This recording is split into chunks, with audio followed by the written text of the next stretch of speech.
Hello and welcome to Siemens Stadium in beautiful Okotoks, Alberta.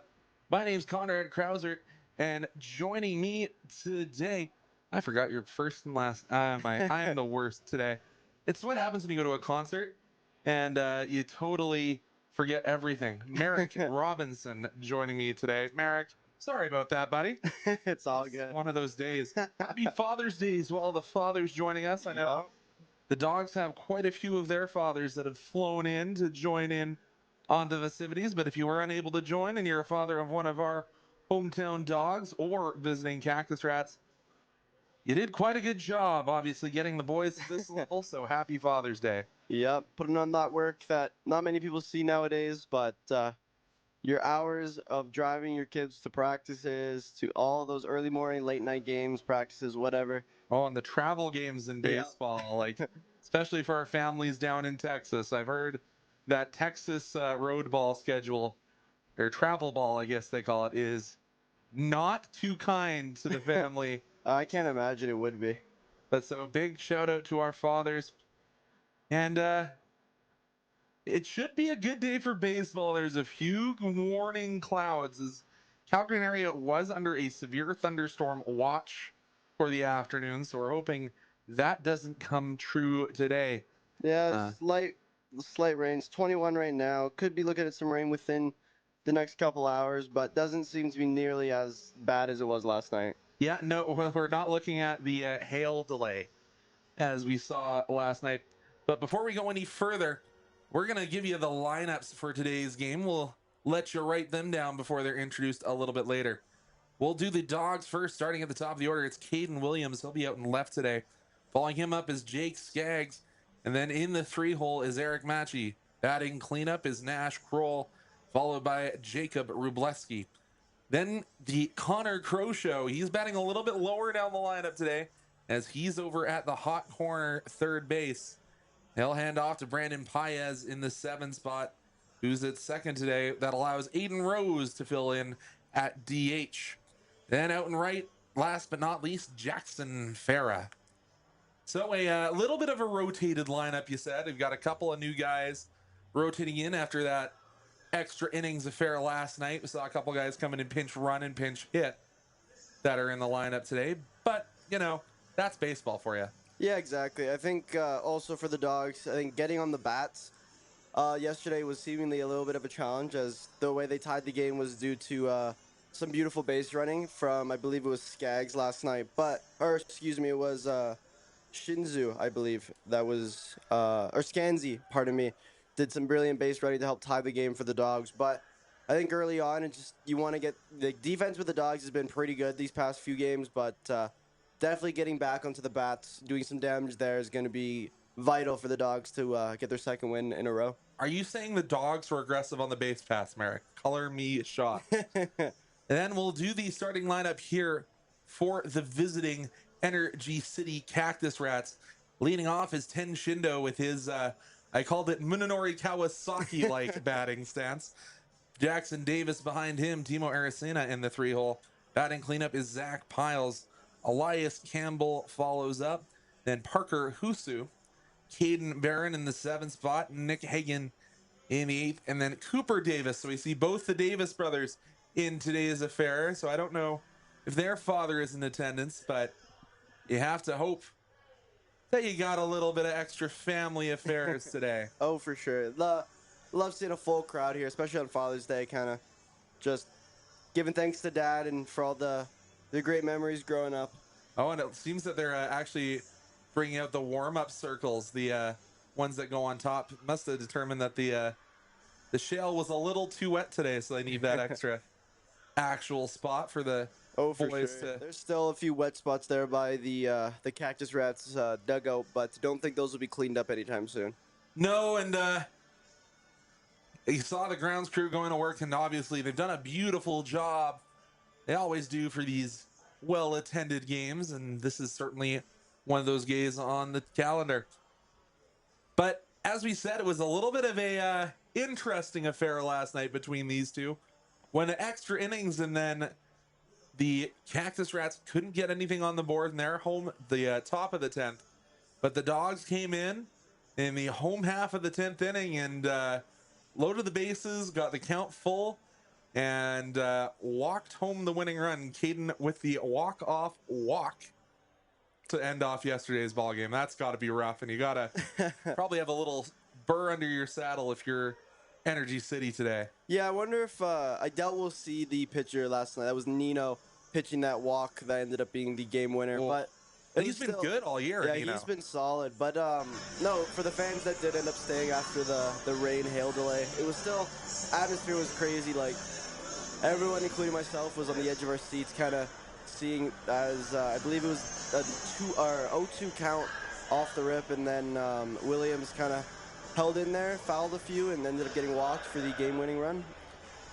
Yeah, and so our starting pitch-ups, pitchers today, we didn't mention who's going to be on the mound. It'll be Cade Langford taking it to the mound for your Dogs, and then Thomas Harley on the other side. Tristan Harley. Wrote it down wrong. That's on me. Thomas Harley, as I said, is a hockey player playing in Dallas, and a very good hockey player at that. So, we are moments away from our opening ceremonies today, and expect a little bit maybe of a delay before first pitch today. Just seeing some of the boys out there having fun, turning the water bottles into water guns in a warm Alberta summer, but hey, it's time to throw it down to field level. Logan, what do you got for us, buddy? Happy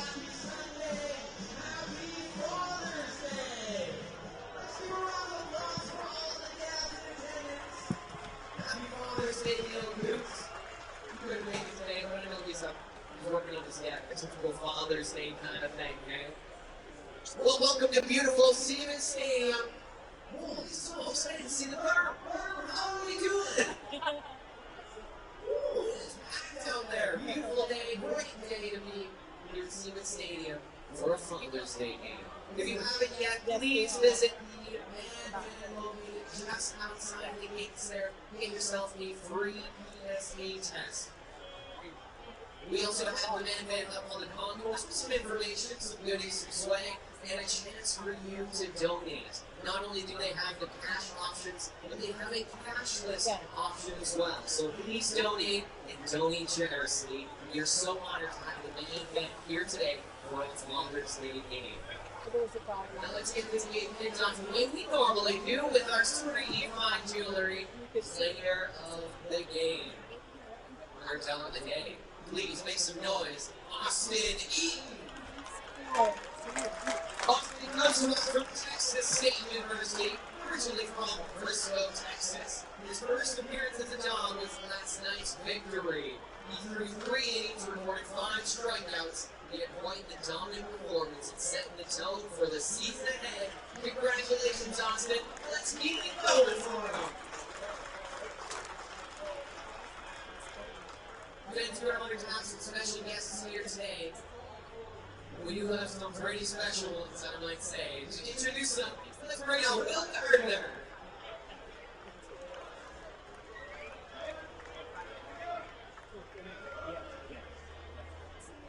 Hey, happy Father's Day, everyone. What an honor and a privilege it is to be a dad. And we want to celebrate every dad, every father figure. What a tremendous impact you have on those in your life. Thanks for all you do. A tribute to all dads on Father's Day from all of us here at Siemens Stadium.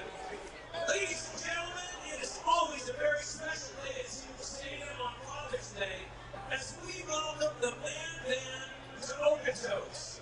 For over a dozen years, the Man Band has been coming down offering those free PSA tests to all dads in attendance. And the partnership we enjoy with the Prostate Cancer Center is very, very important to us. Later in the game, in the 3rd inning, we will be passing buckets through the stands to collect toonies for dads. 100% of the funds raised today go to support the efforts of the Man Band. In honor of your dad today, please put a toonie in the bucket. If you give more, do that. But we want to make it a great day for the Man Band and the Prostate Cancer Center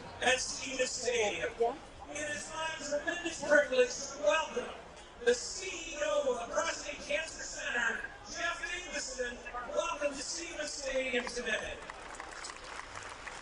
And happy Father's Day. So thank you so much, and happy Father's Day to everybody out there. I just want to say a simple thank you to the Okotoks Dawgs. Their partnership with the Prostate Cancer Center over the years is keeping men in our community healthy. So if your dads are here today, if your grandfathers are here, your uncles, your brothers, your friends, remember that 1 in 6 Alberta men will face prostate cancer. And there's somebody here today, many of them here today. So remember that when you give, every single dollar you give stays right here in Alberta. This is the men in our community, and we can do the great work we get to do without you. So thank you so much. And now we're going to toss it up to the press box for today's starting lineup. Fans, here's today's Father's Day game starting lineup for your Okotoks Dawgs. Batting it off from Pittsburgh State University, left fielder number 2, Caden Williams. Batting second from Pittsburgh State University, the center fielder number 3, Chase Staggs. Batting third from Illinois State University, the shortstop, number 13, Eric Matchie. Batting fourth from Minehart University, the first baseman, number 44, Nash Kroll. Batting fifth from Gonzaga University, the catcher, number 25, Jacob Rubaleski. Batting sixth from the University of Montreal, the third baseman, number 10, Connor Carosen. Batting seventh from the University of Utah, the second baseman, number 23, Brendan Myers. Batting eighth from the University of British Columbia, the designated hitter, number 5, Ian Rose. Batting ninth from Lynn Benton Community College, the right fielder, number 7, Jackson Vera. And today's starting pitcher for your Okotoks Dawgs from Southwest Baptist University, number 27, Kay Langford.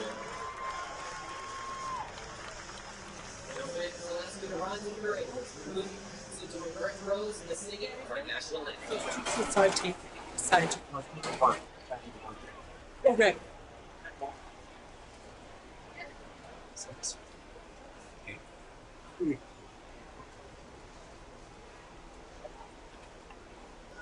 Oh, Canada, our home and native land, true patriot love in all of us command.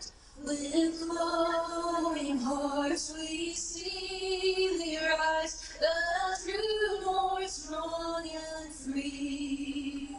From far and wide, oh Canada, we stand on guard for thee. God keep our land glorious and free. Oh Canada, we stand on guard for thee. Oh Canada, we stand on guard for thee.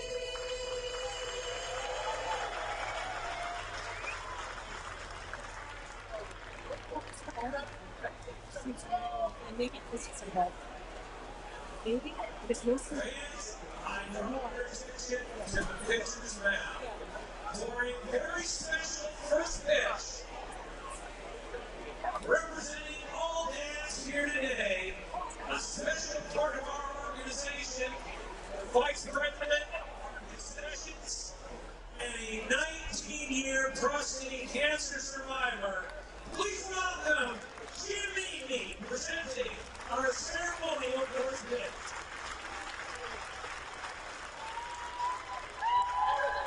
Well done, Jim. Thank you ever so much. A great tradition here at the stadium on Father's Day. Let's have another round of applause for Jimmy.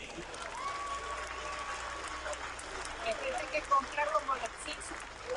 He gives me tremendous honor to present players and their dads for our second round of ceremonial first pitches. Making his way to the mound, father of Brian McFarland from Calgary, Alberta. Welcome, Dean McFarland. From Okotoks, Alberta, father of Brody Forno, Pablo Forno. From Okotoks, Alberta, father of Connor Crossan, Mel Crossan. From Gilbert, Arizona, father of Blake Tenlo, Brian Tenlo. From Emporia, Kansas, father of King Williams, Joel Williams. From Houston, Texas, father of King Langford, Ryan Langford. From Okotoks, Alberta, father of Lee Cactus calls. Charlton. From Gilbert, Arizona, father of Aiden Crouse, Mitch Moody. From Calgary, Alberta, father of Aiden Rose, Mike Rose. And from Calgary, Alberta, father of Jacob Grubowski, Mike Grubowski. All right, ladies and gentlemen, I spoke with the dads before and they have unanimously decided today's opening pitch will be a changeup. Are you ready, gentlemen, on behalf of all the dads? It's your pitch. Hello. Hello. How are you today? Good. Good. Hey, we're going to get a nice picture of the players and dads. Those are the players in their dad. It's a beautiful day for baseball at Stevens Stadium.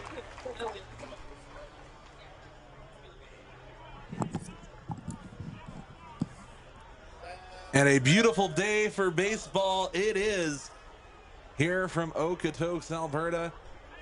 Shout out to all the dads who are watching here on Flow Sports, watching their sons continue their baseball dreams. And what a dreamy day here in Okotoks as all the dads line up for not just the ceremonial first pitch. They're all going to grab a photo out here. As I said, a couple extra ornaments and decorations on the field today. Got our grounds crew doing their best Picasso with some of the extra designs that'll last for about an inning and a half before they get trampled. You know, maybe the ones on the mound will last a little bit longer. Yeah, maybe, hopefully. But again, today's for the dads. Love to see it. Big day for all fathers here and all fathers elsewhere. As we look forward to hopefully the Dawgs walking away today with a victory. Yeah, dads and father figures. Anyone who has taken that role as a leader of a young man is to be honored today. But we'll look to the man on the mound here for the Dawgs, as it is going to be Cade Langford. Langford coming in with a fastball that tops out in the high 80s, a curveball in at around 70, a splitter in the mid 70s, as well as a cutter. So a couple different kinds of movement on his stuff. As well on the season for Cade, I'll get his season figures for you. He's 2-1 with a 10.12 ERA. Has played in 4 games, only has 1 other start on the year, but has 8 strikeouts in his 8 innings pitched and has only offered 3 walks. It is his first year with the Dawgs, so getting to pitch here on Father's Day. I think, yeah, what an honor. Again, what a beautiful day it is today. Love spending time. Hopefully everyone's spending time with their, like you said, father figures or their dads. But yeah, what do you think the Dawgs need to do today to walk out of here with a win? They got in trouble a couple times this year leading guys in scoring position. That needs to be the focus, just getting bat to ball when the runners are on second and third. But we'll head to the top of the inning here As I said, it is 10 Shindo leading the way for the Cactus Rats. The unorthodox batting position, or batting stance, sorry. Well, we call it unorthodox here in North America. Is that first pitch of the day at 12 or 2:11? Called a ball for Langford. We call it unorthodox here in North America, but it is a very standard stance over in his home country of Japan. I call it Munenori Kawasaki. Some people will probably call it a little bit more Ichiro. But swings over the top of that Langford offering. Langford looking pretty confident early on, having 2 strikes on Shindo. I wonder if that's kind of the Cactus Rats plan, putting an unorthodox style batting stance player first to get into Langford's head there. But he'll swing over that offering, and Langford will open up his afternoon with a K. Beautiful pitch there by Langford, not giving Shindu any sort of hope for batting over that. He is first at bat is his first strikeout of the day. Hopefully looking for many more. Yeah, and with Shindo, it's a contact hitter. He's trying to just get on base, keep that OBP high, and then hand it off to the next guy. And the next guy is one of the Davis brothers. It's Jackson Davis at the dish. 6'2" out of Vanguard University, batting .265 on the year, but he takes a called first strike and swings way over the top of the second offering, and he's down in an 0-2 hole. Langford throwing some absolute heat, getting both Shindo and Davis to swing pretty aggressively early on so far.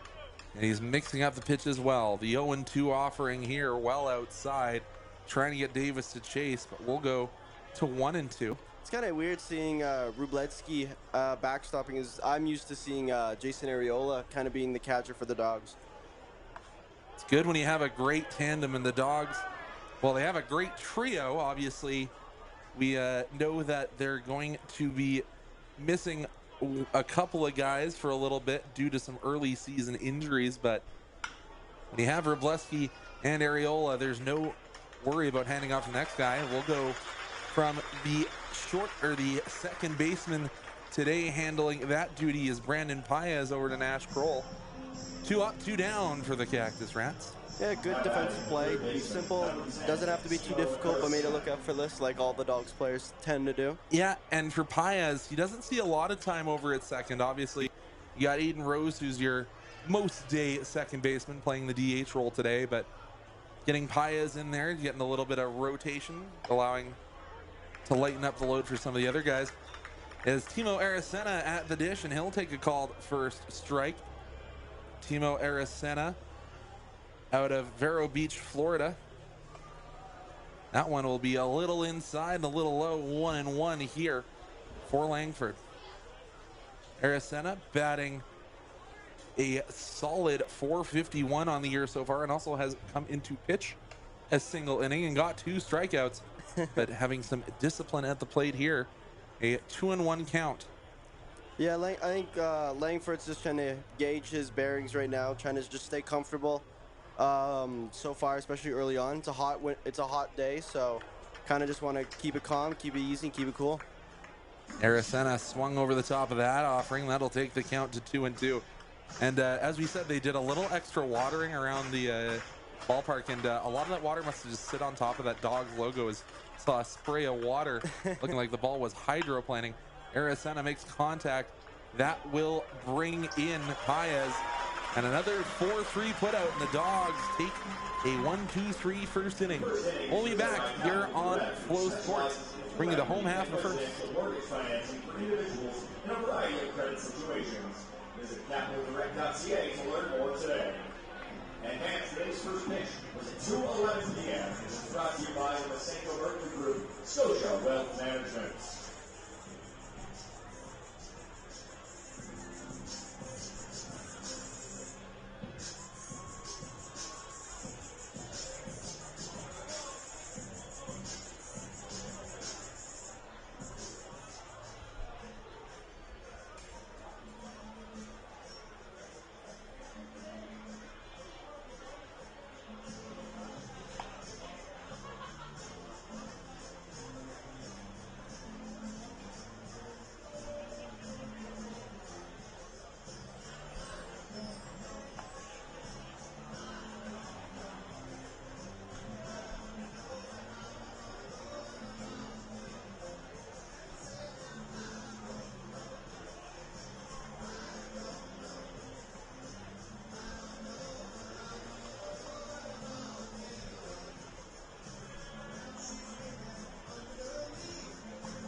So since that was such a quick inning, I didn't have time to introduce the men in black today. At home plate, it is Jeff Wong. At first base, Jamie Thiessen. And at third base, as I always say, the invisible hand of Adam Smith. But let's head to the home half of the first. Leading off today out of Emporia, Oregon, is Caden Williams. He is attending Pittsburgh State University. Got a couple of Pittsburgh State guys out in that outfield today. But Caden leads off for the Dawgs. He's got that Star-Spangled Banner headband, as he always does, underneath that Dawgs helmet. Taking the first offerings from the Cactus Rat starter. That'll be a called first strike. Yeah, Williams, the man was walked last night for the overall game winner, which ended up sending the Dawgs home with a walk-off win yesterday. Looking to be similar today. They'll put that 0-2 offering up into the Okotoks sun, and eventually it was dragged down, handled well by Cooper Davis, one away. That good old F7, sometimes a little bit harder to read out in the left field during the evening games, but got under that one. Yeah, no, 100%. It's always so hard to track the balls, especially when it is this wispy cloud cover. 100%. It's got to be, you're trying to find it not even within the sun, but white ball, white cloud, it's never easy. Here come Jake Skaggs, and he'll take a called first strike. Some heat coming from the starting pitcher, Tristan Harley, out of Tallahassee, Florida.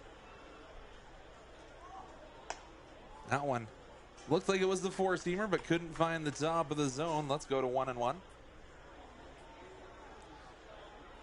Tristan Harley, 1-1 on the year with a 3.21 ERA. So one of the aces for this Cactus Ras roster. And Skaggs said, "Are you sure that hit the outside of the plate?"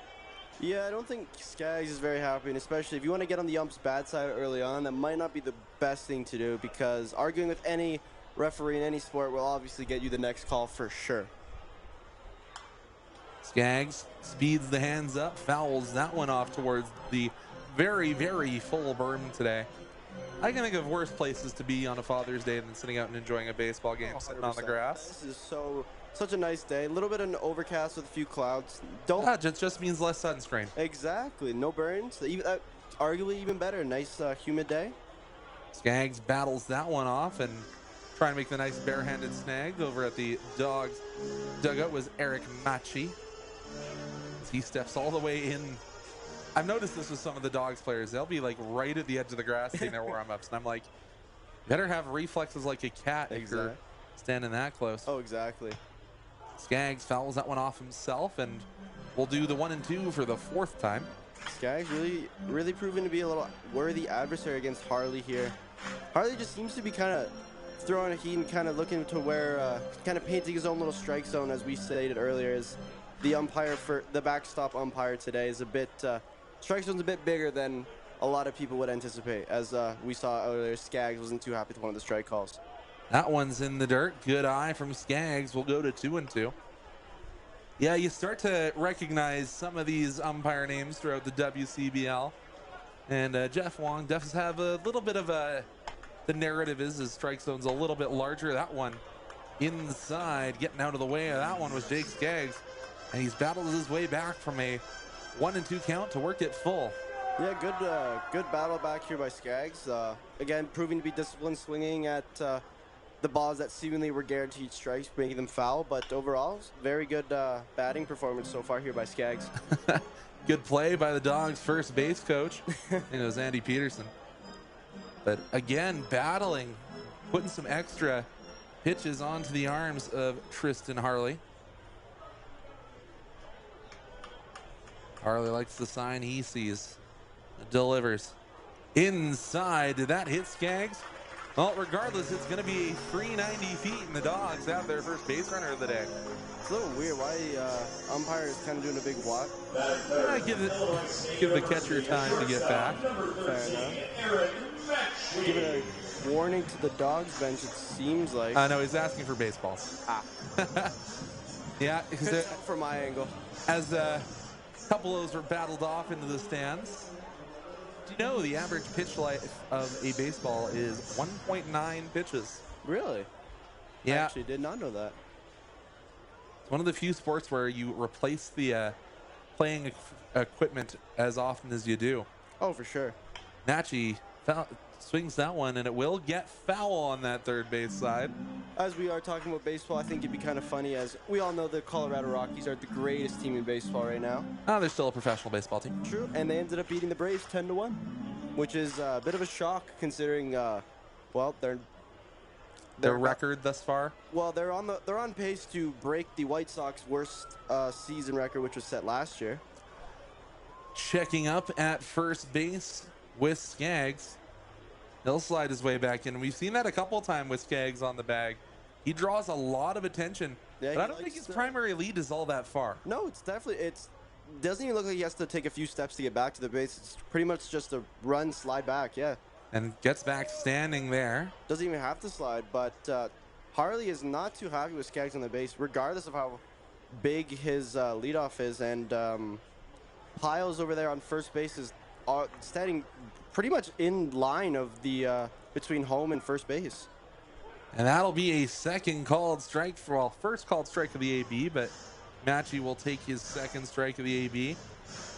They are keeping track of Skaggs. He does have 7 stolen bags on the year. Matches that jersey number he wears on his chest.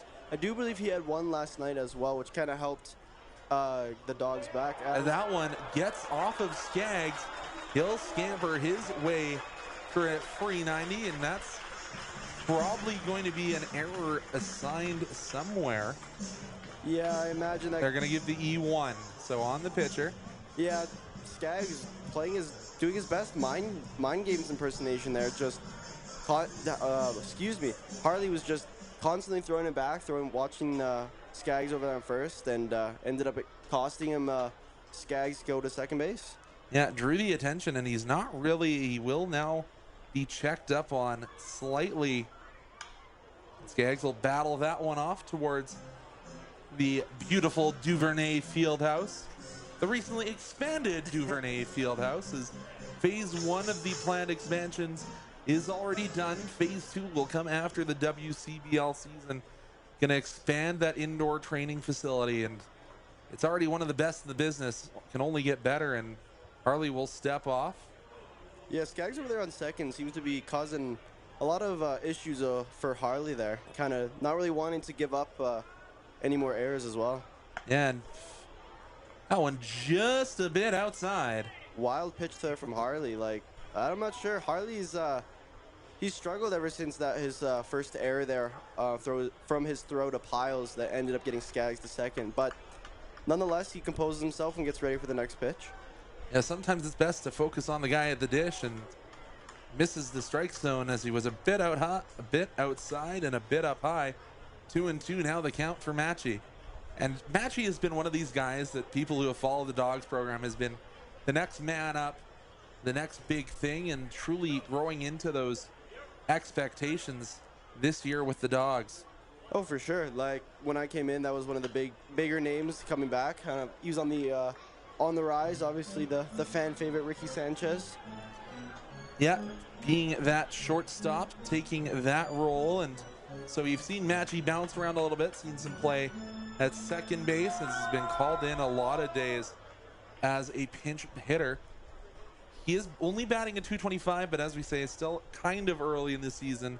Still time for that to elevate, and Matchy put that one high into the Okotoks, guys. Will it find grass? It will not. It'll be Jackson Davis who will snag that one down, and with him having the momentum, you will not see Skaggs advance. Unfortunate there for Matchy there. It looked like he could have had a chance to get in between the gap of left and center, but the center fielder Jackson Davis was able to close the gap and make these for the easy catch for the second out of the inning. Yeah, it's nice on us. We can just say Davis with the catch in the outfield as long as it's not into right. The offering here to Nash Kroll. Kroll will swing the sword over the top of that one. University, number 44, Nash Kroll. The announcer Mike was distracted. introduces Nash after the first pitch. PA guy's a little sleepy today. Yeah, it's another step off here, and as we said, Skaggs running through the dreams here. Yeah, it doesn't really seem to have anyone on him either between the short and second baseman, but still seems to cause a lot of trouble there for Harley on the mound.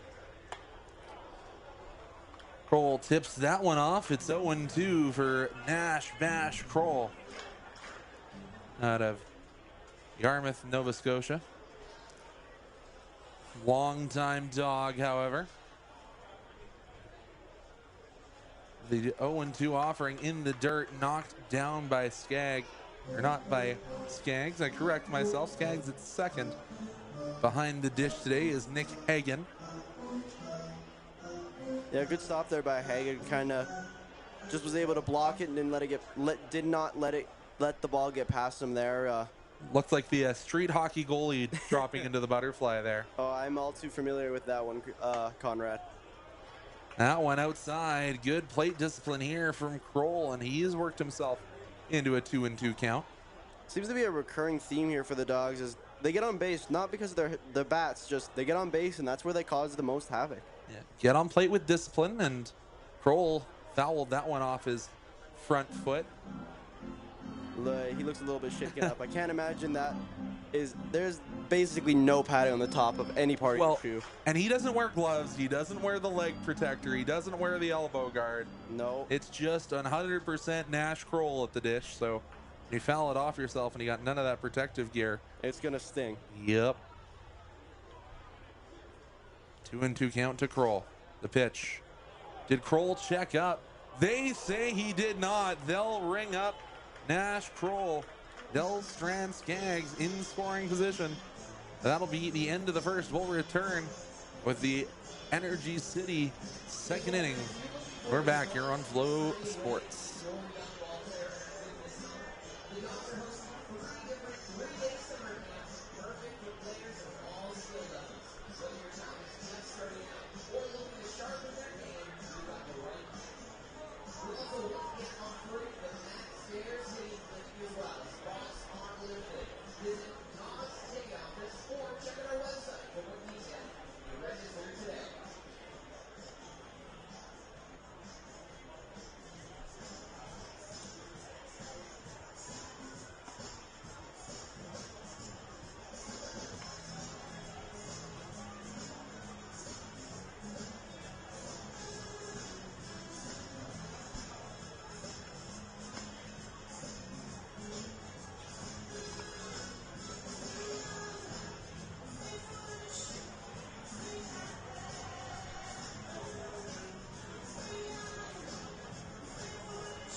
So Dawgs had a meeting of the mind at first base after that first inning. 0 still on the scoreboard. Only thing added was that one throwing error from Thomas Harley. But leading off for Energy City will be Zach Piles. They'll be hoping to improve Energy City's record because they went down in order. He'll take that one just a little low. 1-0, the count to Piles. And Piles certainly has the build of a power hitter. Oh, for sure. Definitely. He has a very odd kind of walk-up stance. That'll be to the hot corner, and Kroll fields from Croson and one away. Good play there by Croson. Just simple grounder to pick up, throw over to Crowell on first, and just a simple play, and of course Croson made it look effortless. Yeah, that Croson to Kroll pipeline is well established. Get used to saying that one. The double C. Elias Campbell handling the DH duties today. He takes a called first strike. Campbell batting .270 on the year. Has struck out 9 times and only walked 7. He'll square up a bunt, and that's a smart bunt fielded well, however. And what a strike there. Handling that one was Cade Langford. What a play by Langford, acknowledging that it's going to be his ball, rushes off the mound, grabs the ball, and delivers a beautiful throw over to Nash Kroll on first there for the second out of the top of the second. I think that might have been our first highlight of the game. Oh, for sure. That was really good. Just there was no hesitation, which is something you really like to see in pitching, especially in sometimes those rare outfield or those rare infield plays by a pitcher. Oh, and framed up well there by the catcher, Wroblewski. He'll take a first strike to Parker Husu, playing right today. Seen him play as the DH a few times in this ballpark. He'll swing over the top of that Langford offering. He's down a 0-2 hole. Langford being very composed so far today, making a earlier play, just sprinting off the mound and just delivering absolutely heaters today so far. Working quickly too. That one just a little high. Maybe tried to use that four seam up in the zone to induce a swing from Parker Husu. Said he's DH'd. I think they've knocked him out of that DH role because he's only batting 148 on the year. Husu used the sword to just defend the zone there. We'll go back to the 1-2. Yeah, Canner can't really just be your designated hitter if you're not hitting very often. Yeah, need to have that hitter part of that deal. Exactly, but foul ball by Langley doesn't seem to bother him at all as he gets ready for his next pitch. Usu looked like he got all of that one, was just early. Puts that over in the Arcandia outdoor training ground. Still looking to see my first home run by the Dawgs in the Dawgs Stadium. Well, I'm hoping that it's the Dawgs that gets the home run, not. Yeah, I've seen only a couple so far this year, and well, last night was the first time I've seen them actually score. I went through 16 innings without seeing the Dawgs score a run. Maybe you're the jinx. Yeah, well, before the rain delay, I was definitely thinking I was. Beautiful, good framing attempt there by Wroblewski, but the umpire calls it a ball. And that one will get by the extended glove there of Machi, and first hit of the game goes to Energy City. Good job by Husu just staying in the fight and found something he could put in the outfield. And oh, that's interesting. EC has brought down their own bat kit. Oh, really? Yeah. Did all the hard work then for them. Yeah, probably comes down, joins for Father's Day. And just a beautiful day for. Yeah, and Barron puts that one down. Croson slides, cuts off Husu at second. A great play from Connor Croson. Will retire. What a play there by Croson on third, and just to have the heads up, not to throw to first, but just to get the one easy out there on second. If there was one out, could have been a potential double play too, but it was not needed for the Dawgs to retire the inning. We'll be back when we return here on Flow Sports.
We'll come back with the 5 hitters stepping up from the Dawgs after Dad needs a little help after the dizzy bat.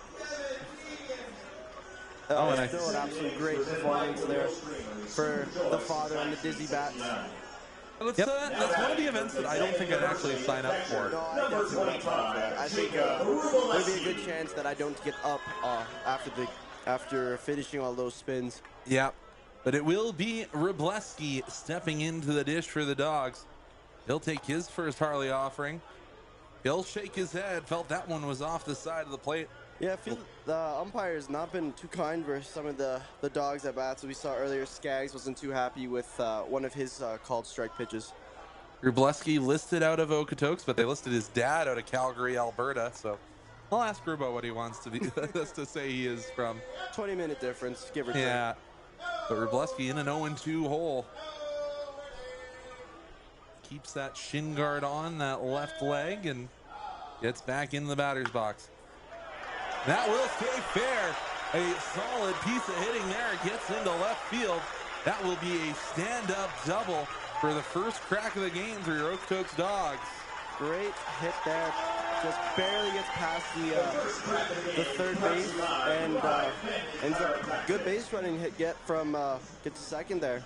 Yeah, and you could see he kind of stumbled out of the box a little bit. It looked like he hesitated just for a second. Didn't quite think it was going to be fair, but once it was considered fair, he turned on the burners and got to second base. Bananaed his run and finds his way standing up at second. They don't ask how, they only ask how many. That's 100% true. That'll bring the Crow Show, Connor Croson, to the dish. Connor. It's interesting to say a guy's struggling when he's batting 354. It kind of is. As Harley still does not like anyone from the Dawgs being on second base. Wróblewski kind of giving him some trouble, but both Shindu and Barron kind of not giving him too much space there on second base. And I love Rubo, and I love all my catchers, but generally not considered the speedsters on the team, the guys that put on the pit crew gear. Oh, when I think of you think of the Blue Jays, who's their big catcher? It's Kirk. Alejandro Kirk. Hey, that's the speediest guy I've ever seen. You seen that guy move? Nothing's stopping him. He looks like he's an MLB creative player running around the bases. He does. Hey, if he wants to hit, he's a great backstop and can hit big dingers, that guy. Wróblewski playing a lot of mind games there on second. And it almost turned the pitch to Croson looking almost like it was a pitch out. Yeah, I don't know. Hagen was looking like he wanted to throw there, but both, like we said before, Shindu and Barron are kind of giving Wróblewski a lot of space over there on second, not really putting him at risk for a possible pickoff. And Croson fouls that off. We'll go into a 2-2 count. You have to think, we know the Dawgs are aggressive on the bases. You have to think he's probably going here into a potential hit and run with Croson at the dish. Yeah, especially with 0 outs. There's not much risk. You don't need to force anything yet. Pretty much, you can't get picked off. At this point, you're in a scoring position. You just can't get picked off. With how much of a lead they're giving him, Wróblewski should just go. And they do eventually come back. But as you said, the inner infielders nowhere close to the bag. Like Caden Barron was beat to the bag there by Wróblewski. Wróblewski was about halfway to third. I was going to say, Wróblewski also took a big step towards third before deciding to ultimately retreat back to second. That one down in the dirt. Hagen keeps it in front of him, but the count is full for Connor Croson. Yeah, this is a pretty good spot for Wróblewski, just playing those constant mind games. He's got no risk, not taking nearly as big of a leadoff, but the constant staggering back and forth, I think, is really making the Cactus Rats pitcher Harley not super comfortable there. And Croson will put this high into the Okotoks sky. Will it drop? It will, and that will be extra bases for Croson. The go sign is good for the Gonzaga Wróblewski, and the Dawgs open the scoring in the second with a RBI double for Connor Croson. What a absolute big-time hit for the big-time player. Like you said, it was always weird to say he's been struggling with a very decent 354. Exactly, very decent percentage there. Gets Wróblewski home. Harley seemingly gets I don't think Harley likes anyone at second base because that's the second time we've seen that really bother him when there's a runner there. And as I've said all year and last year as well, the Dogs are aggressive on the bags. So you do have to always keep in mind who was there as Paez' first offering down into the dirt. The Montreal, Quebec-born player. Oh, And we're going to see a mound visit here. Barron, yeah. Also, notice that Barron, the second baseman, is playing a lot closer to the second bag against Croson there than he was against Rubletsky. Yeah, there's it's a little bit more athleticism expected out of your fifth-year player, Croson. And, you know, Connor's a very unique guy. As we know, this week they got their first day off of the WCBL season, and Croson was trying to see who's healthy and who wants to go golfing. So I know he took a couple guys out to a course out in the mountains, and they went and played a few with the sticks, and then I heard there might have been a pond visit. So taking advantage of our unique location in the foot of the Rocky Mountains. Oh, for sure. Okotoks is a great little spot for anyone, even if you're not coming to visit the Dogs. But of course, if you have the opportunity, please come out to a game. It is absolutely electric here, especially with the Dogs trying to go for their 4th consecutive title. Paez, that one was in around the hands, but it might bloop down. It will find grass, and the Dogs have runners on the corners after a bloop single there off the bat of Paez. Great hit there, great base running, smart of Kroll over there on second to not overextend by any means and just take the simple third base. As next up we have Aiden Rose, the designated hitter for the day. Yeah, and you did see a nifty attempt there from the right fielder, Parker Husu. He was holding his glove up as if he was going to make the catch on the pop fly. Did make Croson kind of adjust his pace, but he does end up making it to third. So runners on the corner, none away for the Dogs. As your Dog's favorite dog steps into the dish, Aiden Rose. Still kind of funny, ironically, as they are now 1 hit shy of all the hits they had last night. Yeah, 3 hits for the Dogs. Bats are definitely well and alive today, though, which is something that they and we love to see. Runner goes, and they plunk Aiden Rose. So he'll take 90 feet the hard way. Loaded bases, 0 outs. What a position here for the Dogs to do some big time damage early. And you have a better view. Do you see anyone warming up for the Cactus Rats? They have people down there now, so they've got the arms down there. And we said this is one of the aces in Tristan Harley for this Cactus Rats rotation. Yeah, he's in a bit of a troublesome spot right now, being loaded bases, 0 outs. But can't see anyone warming up right now for the Cactus Club Rats. You can't imagine Tristan will be away very long. Jackson Farah, I said it was Skaggs 7 steel matching his jersey number. No, it matched Jackson Farah's jersey number, number 7. Farah, another one of the new Dogs this year. Hey, human error, stuff happens. And he'll put that one into a potential double play ball.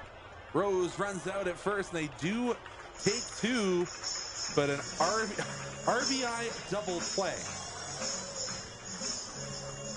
I mean, you got someone home. That's the main part. A 2-0 lead this early in the game is very, very good for the Dogs.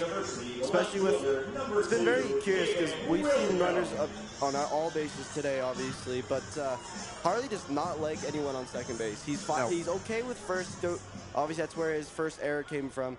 Doesn't seem to be in trouble with anyone at third, but second base really seems to bother him. Yeah, you don't really worry about the runner at third because not a lot of guys have the pace to steal home, but Caden Williams puts that one onto the berm. We'll go to 0-1. Williams flew out to left field in his first AB of the game, and when you're the leadoff guy and you've appeared at the plate twice you're only in the second inning, that's what you love to see. And Williams was trying to get out of his stance there, but it'll be another foul this time down the first base line. He's down 0-2, but has made contact with both of the pitches. Yeah, Williams, you definitely want your leadoff guy to be batting again in the second inning. Just shows that like we said in the pregame, you need the bats to be alive, and that's what they were doing. I guess they might have been listening to us. Yeah, or to that guy that's in the dugout. The managing staff for this Dawgs team, obviously a bunch of veterans. You have your coaching staff of Mitch Schmidt and Lou Pote, your two co-managers, and David Robb, your hitting coach. Robb obviously standing in that first base box. Williams has fouled off 4 straight here. Not going to give up that K easily. Doesn't choke up on the bat at all. Hands down right at the knob. Trying to get this one through the infield. Trying to plate the runner waiting at third base, Paez. That one's down and it gets away, but Paez will take a couple of hard steps. It does not elect to come home.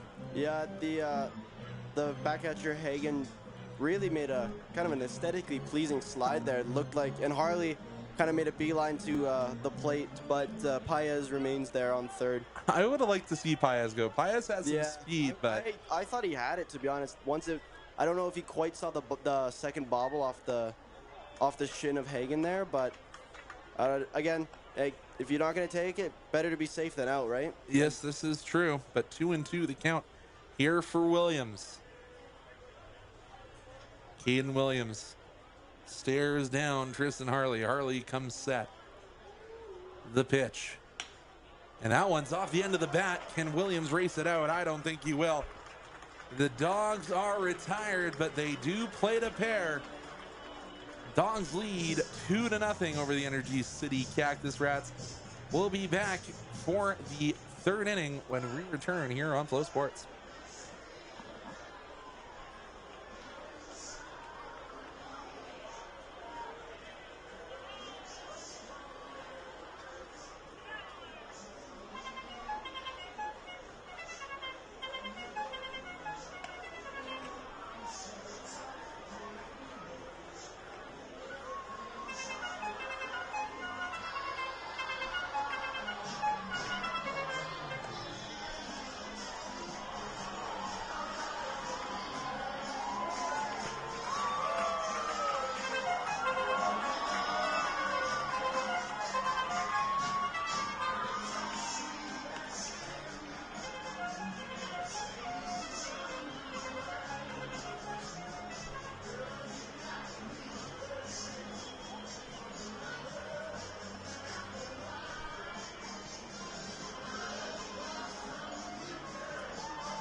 The third inning is presented by Buffalo Vodka, the great vodka for our friends in the country world. Hashtag Buffalo. So we head into the third inning with Cade Langford only facing 1 over the minimum. The only hit coming off the bat of Parker Husu.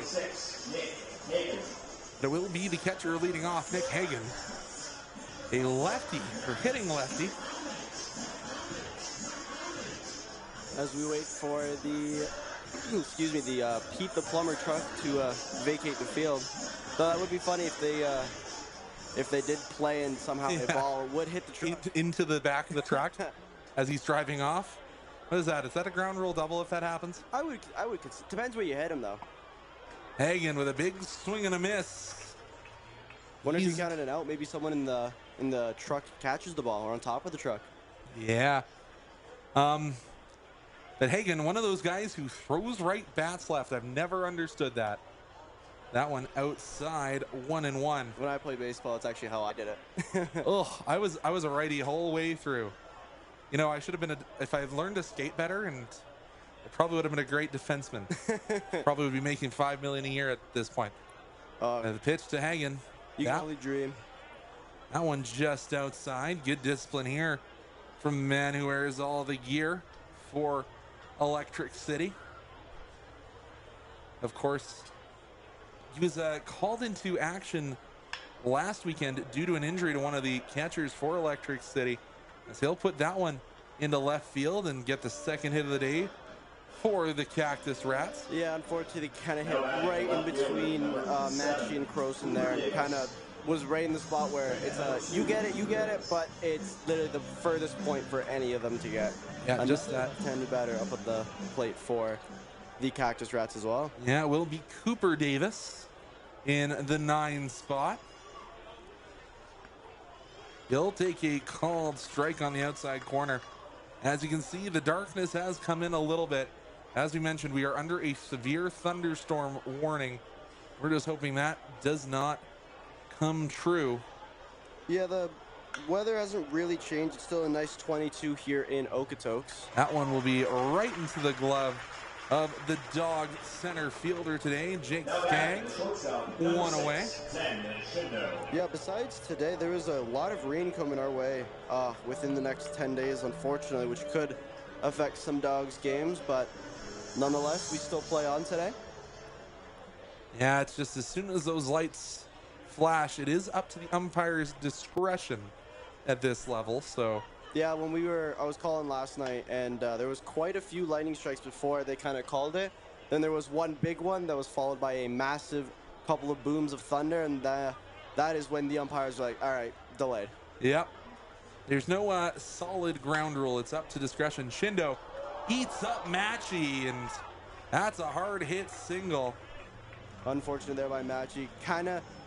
That's a hot shot. Yeah, exactly. Oh, they're going to give Matchy the error. That's unfortunate. That's a tough play. I don't necessarily know if I agree, but I guess. Yeah, I mean, you did the job. You blocked it, first of all, right? And then you just couldn't find it. It's like in hockey where it's like when people are yelling, feet, feet, and you're like, it's nowhere near my feet. Yeah. So it's just a little unfortunate play there.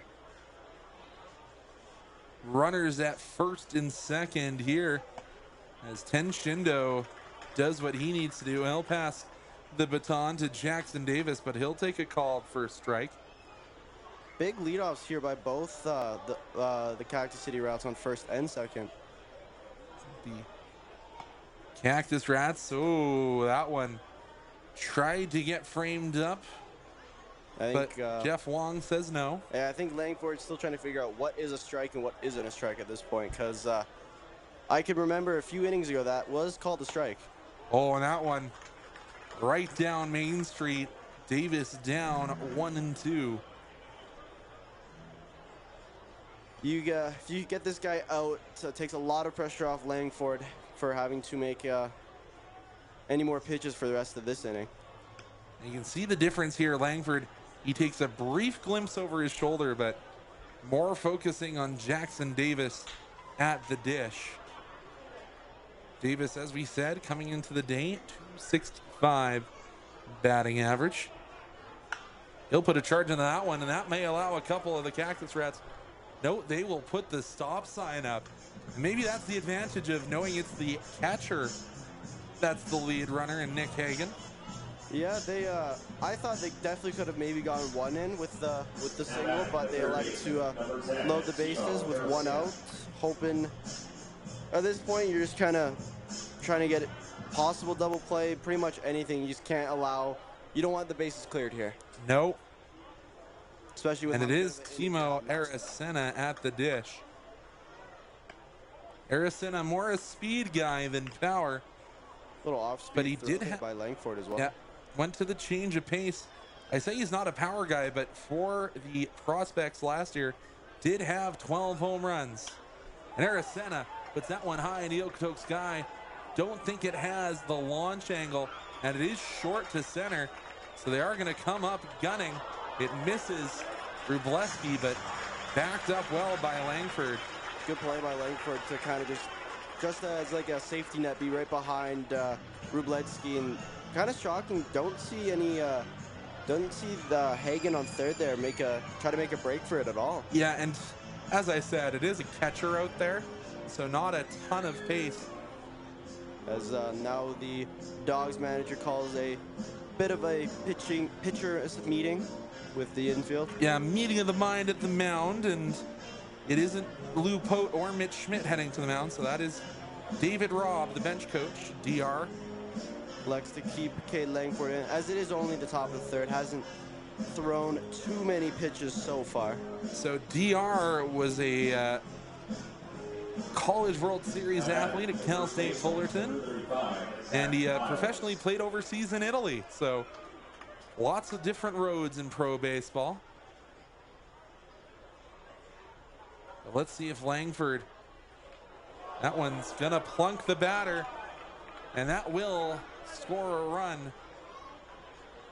Brings home Nick Hagan. Little unfortunate there. It was on the inside, caught, I believe, is that, who was, that was That was Piles, yeah. Piles likes to crowd the plate a little bit. A little unfortunate for Langford there, but again, you just need the one out. Any out will do at this point. Just want to try to keep this game close. Catches the outside of the strike zone to Elias Campbell. One strikeout so far on the day for Langford. That one tried to get the changeup to drop back in, but soars out of the strike zone. 1-1 for Langford. And with the bases loaded, you don't need to necessarily check up on anyone. Just worry about the man at the dish. Langford nods, delivers. That one's going to be an infield fly. The Energy City does answer with one off the hit by a pitch with the bases loaded, but can't get two. The Dawgs lead 2-1. We'll be back shortly here on Flow Sports.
So the Dawgs need to score more to increase their lead, but not going to be the easiest thing in the world, as it is going to be Jake Skaggs leading off.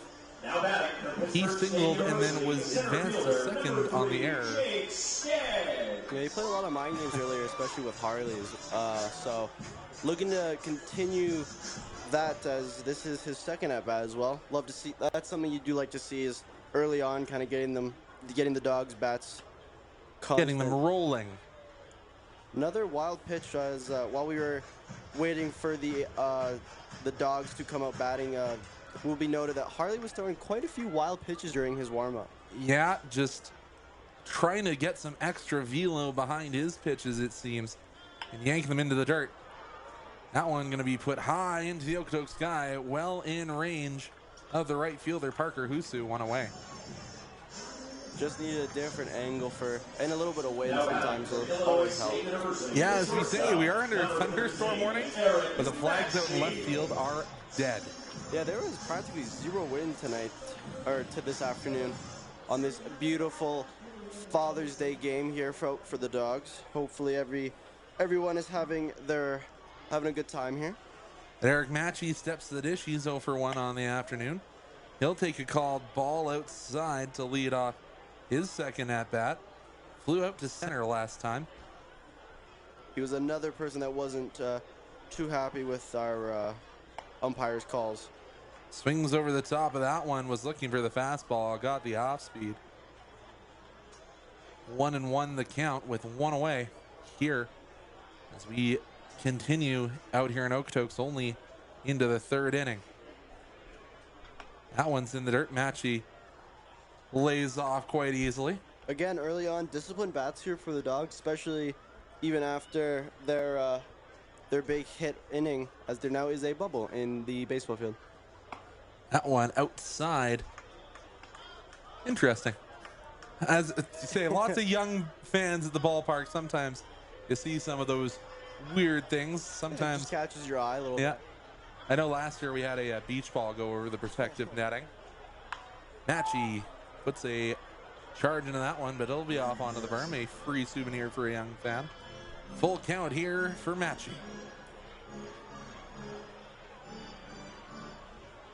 And we are seeing, it looks like it will be a new pitcher for the Dogs. We head into the third. That's sometimes what you see through the middle of the summer. You get guys ready earlier, and Matchy will send that one off in the direction of my vehicle. Yeah, I made sure to park just as far as I did yesterday, but you still have bated breath when you see a ball go towards anywhere in that vicinity. The 3-2 count once again for Matchy. He'll take a free 90. He'll walk this way to first base. Another great great bat discipline by Matchy there, as now we bring up hopefully the big hitter. The big unit that is Nash Kroll. University, the first baseman, number 44, Nash Kroll. Earlier took a foul off what we think is his foot, so hopefully doesn't seem to bother him. And we've heard how Nash's feet are doing so far this season. Had an off-field incident lead to some foot soreness, so he missed a couple games with that. Takes the called strike on the inside corner. Matchy doesn't seem to be taking any lead off, or now does. Catches Harley's attention there over on the pitcher's mound. Yeah, tough for the righties to know what's going on at first base. That one just outside. Kroll takes the count to 1-1. Hagen tried doing some good framework there, but umpire wasn't having it. And a slide step almost from Harley, changing up the cadence of his delivery.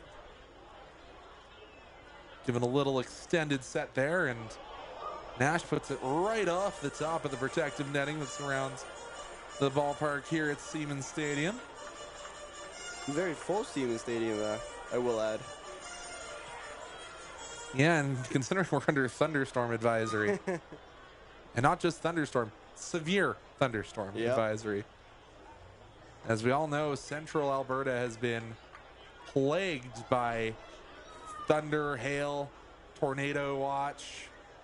So I guess it's our turn now down here in southern Alberta. Yeah, it doesn't really seem to be going away, as I think the next couple of days, couple of weeks will be pretty rainy. Yeah, our farmers in around southern Alberta will probably be happy with that. 1 and 2. Sure. Cuts down the irrigation bill. Oh, 100%. Kroll battling down away at this 1 and 2. And helps the wildfires a little bit too. Yeah, obviously thoughts and prayers up with our northern neighbors. Yep. Lorraine, hopefully we'll go to them as well. And Kroll, just a solid piece of hitting.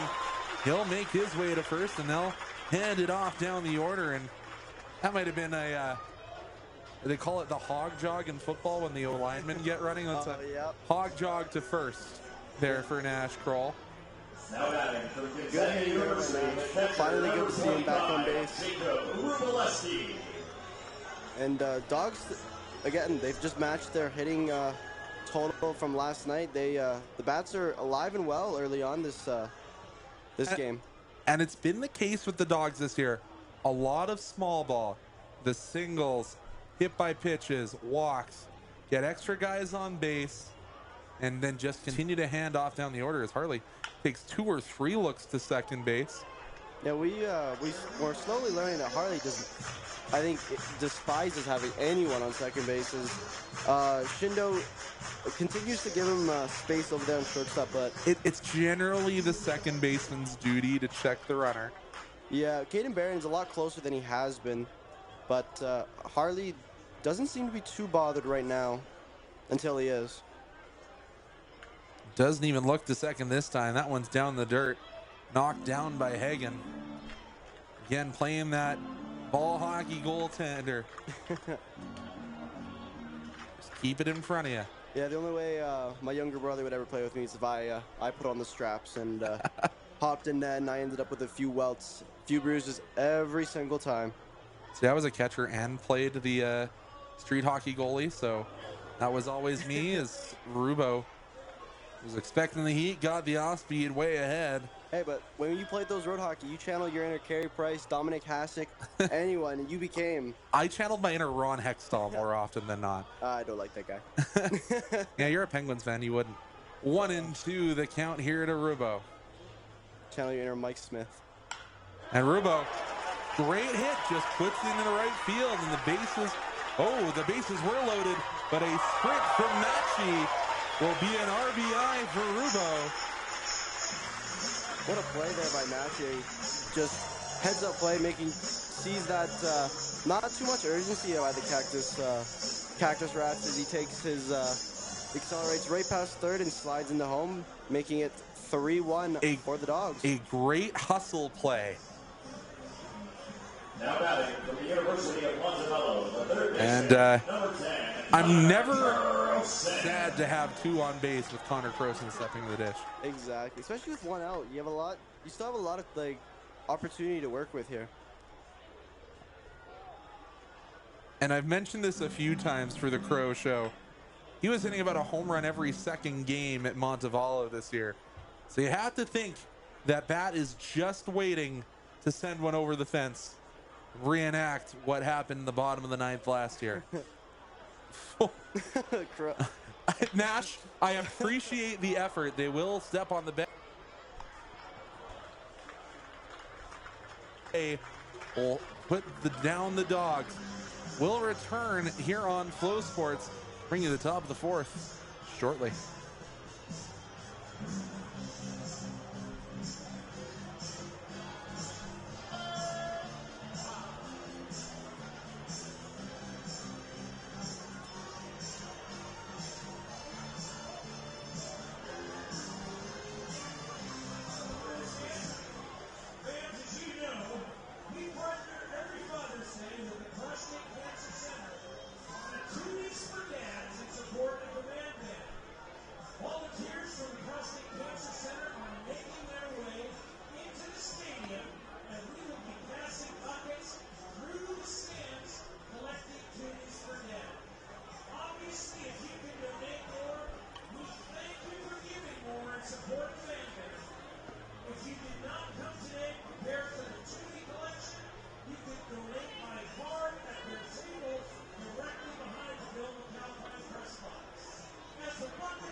Fans, your attention please. Now pitching for your Okotoks Dawgs from Ellsworth Community College, number 30, Dominic Wade. And welcome back to the Dawgs stream. As we stated earlier, there is a new pitching change as Dominic Wade steps on the mound for the Okotoks Dawgs as he faces the right fielder Parker Husu. Husu started off the hitting parade for Energy City. Yeah, and I don't know, do we have any stats on I am going to look them up. First pitch by Wade is a little outside for ball one. Oh, as my phone alarm goes off. You know when you have those trackers because you lose everything? Oh, for sure. Yeah. Husu with a high fly ball. And it is caught in center field by Jake Skaggs, making it for the first out of the inning. Yeah, you saw a little bit of a communication there between Williams and Skaggs. Just it was kind of in between both of them. Second baseman, number 4, Caden Barron. I'll figure this out while I'm setting off alarms here. So next up at bat for the Cactus City Cactus Rats, Energy City Cactus Rats is the not the catcher, the second baseman, Caden Barron. And Wade throws his first strike and then throws ball one just a little bit high above the plate.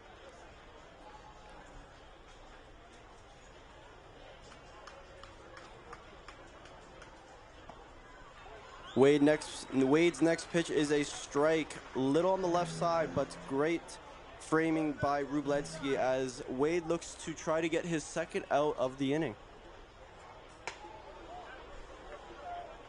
And it was check swing, but it was ruled a ball as a first baseman did not think that Barron went all the way around. Yeah, I don't know if I agree with Jamie Thiessen. But talking a little bit about Dom, he's got a fastball in the mid-60s, a slider, a curve, and a change. Throws another ball up high for a full count here between Wade and Barron. So you get the fastball in the mid-80s and that curve all the way down at 70. So big change there. Barron fouls the ball and does not seem to be playable for both Farah or Nash over there. Yeah, send a couple of the pitchers scrambling out there for the Dogs. And you know, the Dogs already have someone beginning to loosen up out there, so might be the 3-inning start and then a string of relievers here. It is hit over to Brandon Paez and is out for out number 2. Great play there by both Nash and Paez to get Barron out before getting home or getting safe there at first. Yeah, Paez just took a little bit of the roundabout route so that he could be set for the throw, but good backhand there with the glove and 2 away. Next up at bat is back to the catcher, Nick Hagan, who we last found was stranded on third base last inning. No, Hagan did come around to score. Excuse me, yes, he did. My apologies. So he's accountable for that one run on the scoreboard. Had a single in his first and only AB of the afternoon. Takes a big swing there, but a foul ball makes the count 1-1 with 2 outs right now at the top of the 4th inning. Yeah, and it's weird as he's a catcher, but doesn't come out with any of the leg protection. No, it just kind of just takes it all off. Maybe might help him speed up, maybe. Great framing there by Rubletsky leads to strike number 2. Speeds him up, but saw it. I think that was that curve just loops its way in. It's got a bit of an odd movement hit Wade's curveball. 1-2 to count here for Dom. Takes another swing. Almost looks like he's turning into a golfer that kind of swung near the bottom of the ground there, but fouls it off, and the count remains 1-2. Almost that Vladimir Guerrero Sr. when he hit the ball off the bounce.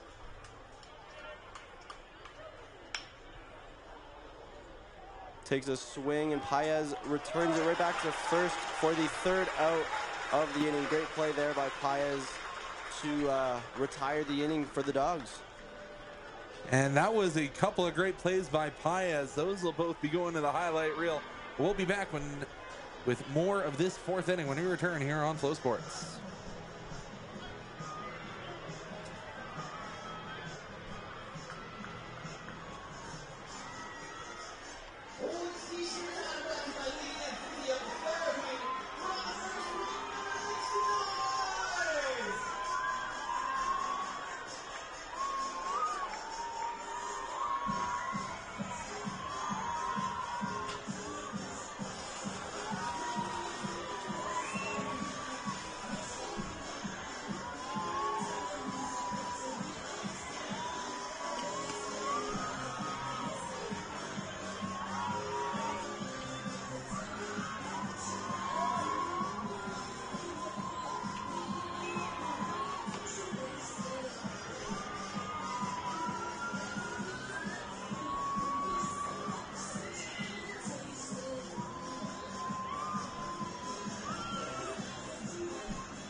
saving towards your next big purchase, or just looking for a digital first day-to-day banking experience, Connect First has solutions that fit every unique situation.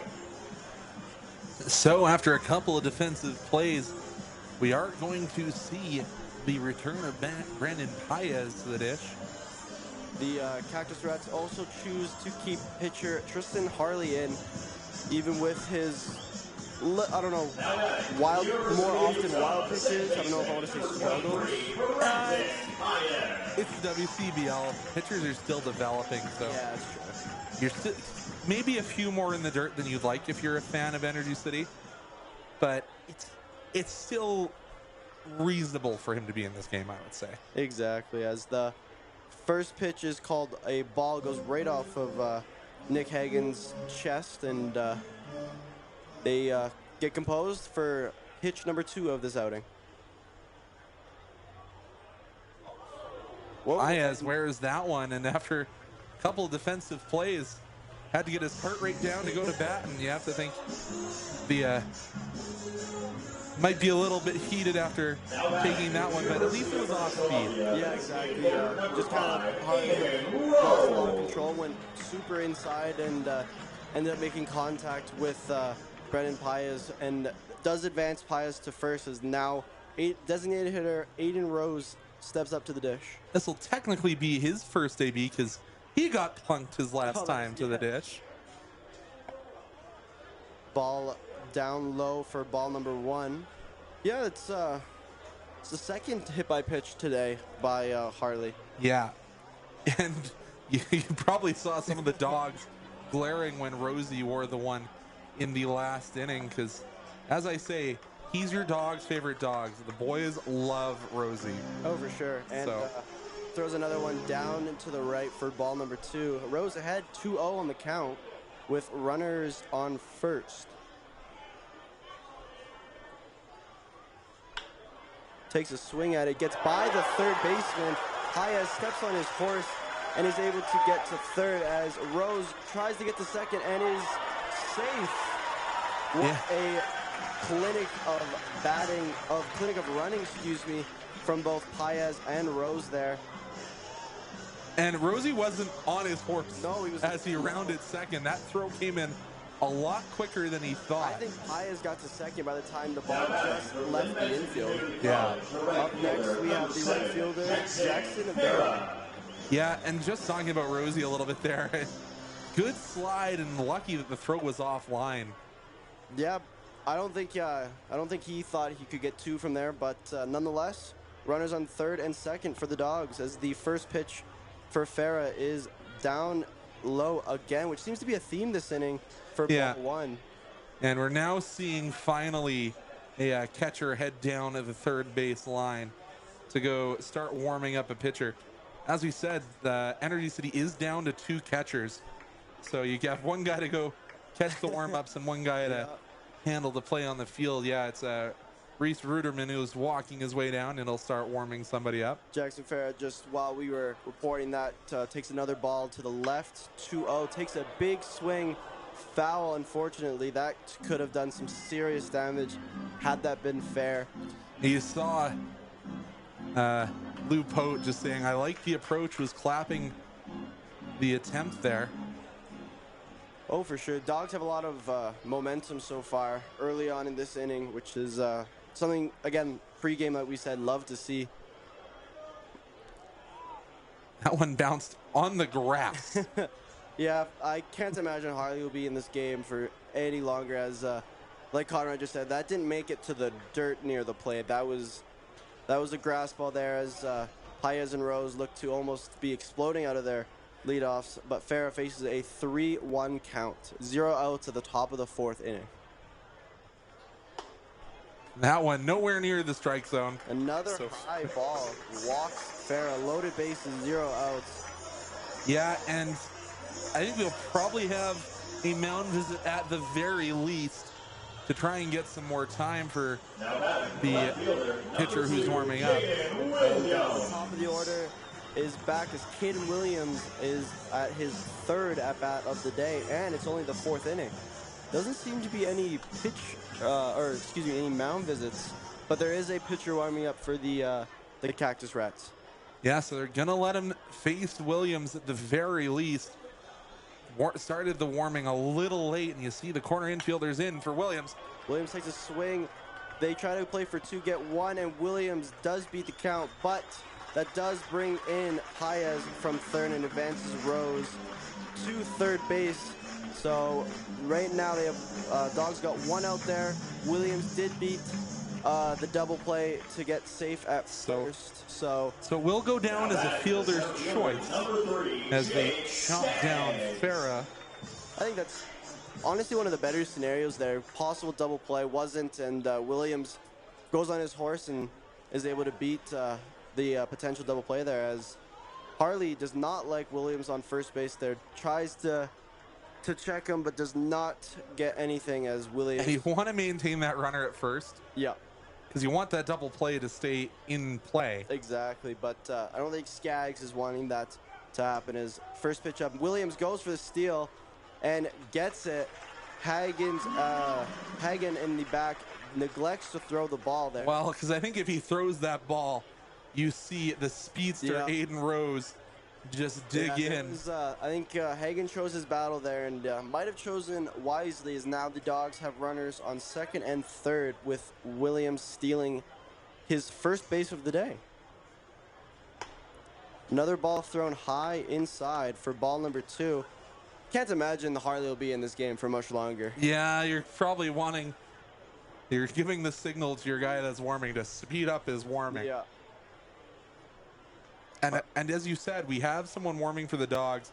With an inning that's starting to go a little bit longer, you have to think that it will be a pitching change for the home side. Yep, and Harley throws one right down the middle. Skaggs chooses not to swing at it for strike number 1, and it's 1 count. I think with Harley here, you throw the pitch mix out and you just put down the 1 signal. Just stick to fastballs as he misses on the outside. For ball number 3, 3 count, 3 balls, 1 strike with 1 out in the inning. Dawgs have runners on second and third. And Skaggs right now is kind of just sitting comfortably. Doesn't need to swing necessarily at anything unless it's a possible moon ball, I would have to imagine there. And Skaggs does take a swing at it, and it is foul. Goes up right behind Conrad and I up in the press box. And the count becomes full for Skaggs here. That high heat is so tempting. Oh, 100%. I think that's, I think right now Harley's just looking just to get anything over the plate right now. 3-2 count. We'll see what he brings. And I thought it was going to be a fair ball as Skaggs the ball narrowly gets passed on the right side for foul past the first base. It looked like they potential to clear both Williams and Rose there and bring them both home. Yeah, and that's the one of the negatives of not having 3 umpires today is had to make the call from second base to Jamie Thiessen. Skaggs rips one right, unfortunately foul, near the Dawgs dugout, but over with all the field equipment. Yep, Harley wants a new ball, but doesn't seem to be super confident, as Skaggs has gotten almost 2 potential base clearing hits in back-to-back pitches. He's looking for the right region of the field. That's certainly true. Trying to make Parker Husu make the play as far away from the base runners as possible. Exactly. Just looking for any sort of contact or a possible walk here as Harley gets up, and Skaggs fouls the ball, keeping him alive. Good play there by Skaggs, as that looked like it was going right down the middle. Yeah, Skaggs battling what will likely be against the final batter for Tristan Harley. Yeah, I would have to imagine there. I say that, and then one skips out of the... I was just going to say, I almost had a different ball in play there. Harley gets ready for his next pitch up against Skaggs. What a little battle we have going on here. Skaggs again hits it to foul towards the Dawgs dugout. Yeah, the Dawgs dugout having to duck and cover a few times tonight. I think Skaggs is just testing them, making sure they're awake for the game. Pay attention to my AB pitching staff. Exactly. Yeah, I can't imagine Tristan Harley will be here for much longer as he throws ball number 4, which advances Skaggs to first.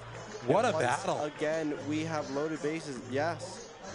Very good battle here by Skaggs, but still doesn't seem to be any sort of mound visit as They'll Eric probably do batting it the as shortstop, late as number possible. 13, Oh, most Eric Matchie. No. they elect not to. Kind of a questionable decision considering Harley's kind of fallen from pitcher's grace here a little bit, but that does bring up Eric Matchie, who I think could definitely do some big damage here. Yeah, he took a walk in his last AB and came around to score. First pitch is a strike by Harley. Good pitch there. And- I think right now he's just trying to throw anything for a strike. And I understand Matchy not swinging. He hasn't thrown that many strikes Oh, 100%. in his last set of pitches, so give him the first one. Oh. Another strike. Matchy finds himself down 0-2 on the count. And it's kind of interesting, too. Harley has not found that Williams over there on second has bothered him too much. Well, you don't pay attention to the base runners That when is the true. bases are full. I think every base is bothering him right now.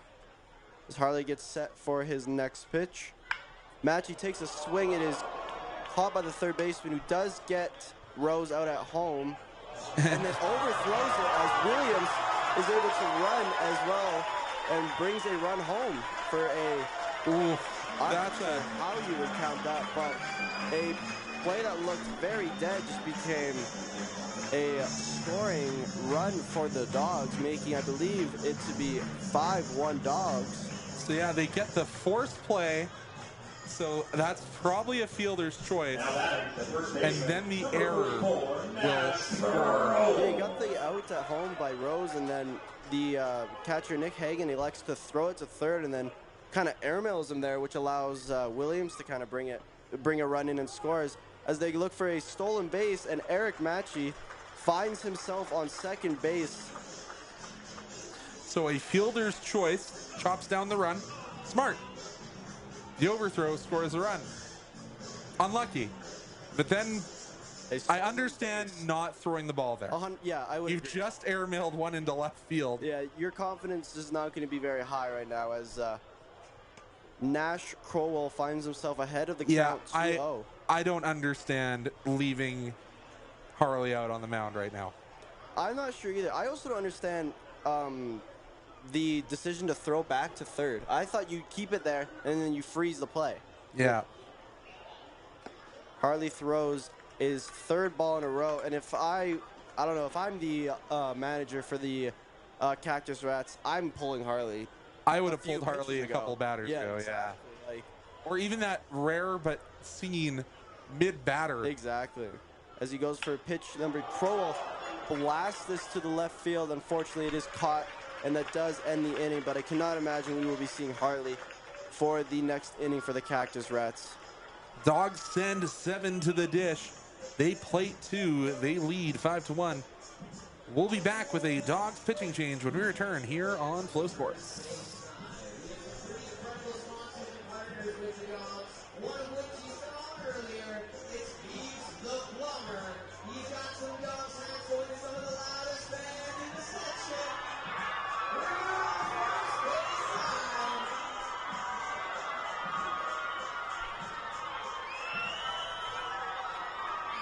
Fans, the fifth inning was presented by Mondavi Blade, the exclusive wine supplier of the Dawgs.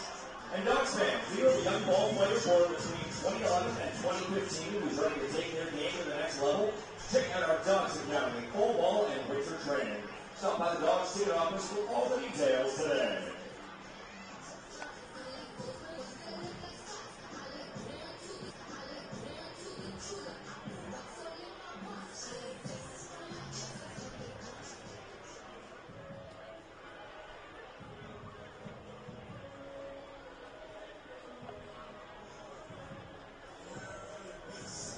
Fans, your attention please. Now pitching for your Okotoks Dawgs from Mount Hood Community College, number 22, Nate Charlton.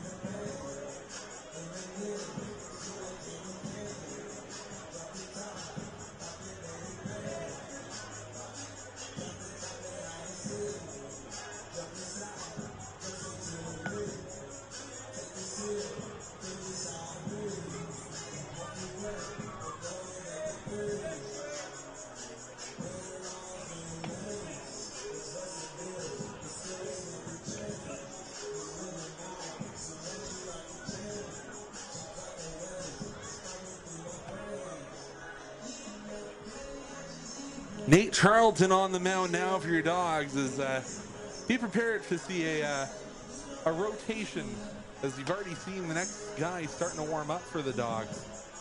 So 3 innings for your starter, and then the bullpen will take it from here. Number 2, Cooper Davis up to bat for the Cactus Rats, looking to try to bring the game back within grasp for the Cactus Rats after last inning brought in 2. Now the Dogs lead 5-1, and just Nate Charlton, a lefty pitcher for the Dogs today. First pitch is a little low for ball number 1 of the top of the 5th, excuse me. So Nate Charlton, if he wasn't a baseball player, he'd be a yoga instructor. Huh. That's an interesting. That is a very interesting. He's not like Brady Forno, where he's had underwater basket weaving, because my life is baseball. Cooper goes for a hit, and what a beautiful play there by Eric Matchey on shortstop to get the first out of the inning. Made it look very easy, very effortless, and now we are at the top of the batting order for the Cactus Rats. Is 10 Shindo is up to bat with his very unorthodox pitching batting stance, excuse me. Takes a first hit. Kroll makes it look easy as he just jogs over the first base for out number 2. It's pretty quick inning here so far for the Dogs. Already faced 2 batters and 2 outs. Yeah, I barely get to tell you what the pitches that Nate Charlton's bringing. He's got a fastball that tops out at 88. He's got a slider in there as well as a changeup. So not quite the velo difference with the changeup. It's at around the high 70s with the fastball, in the mid 80s. But any change of pace is hard to pick up on. Oh, for sure. Next up at bat for the Cactus Rats is Jackson Davis, and took 1 pitch from Charlton, is ball 1, and takes another for ball 2.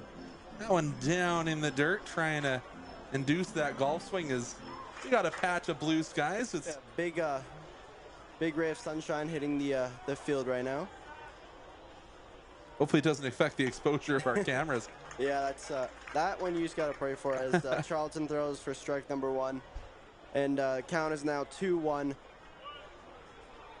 Not a lot of left-handed pitchers we've seen recently. No, and that's usually been the strength of this Dog squad. As Jackson Davis unloads a massive one off the wall. It is received by Williams, and it looks like Davis will be safe just barely over there on second. Good play there by Williams to anticipate the wall bounce there. Yeah, and that's Davis's second hit. He had a single in the 3rd. And he kind of took a stride out of his run, because generally when you think it's off the wall, you're going to have lots of time for the Dogs. Yeah. Quick on the relay. Yeah, Williams played that very well. As next at bat we have Timo Aracena. We're going to have a meeting here. I don't know, maybe the signs got a little crossed up there.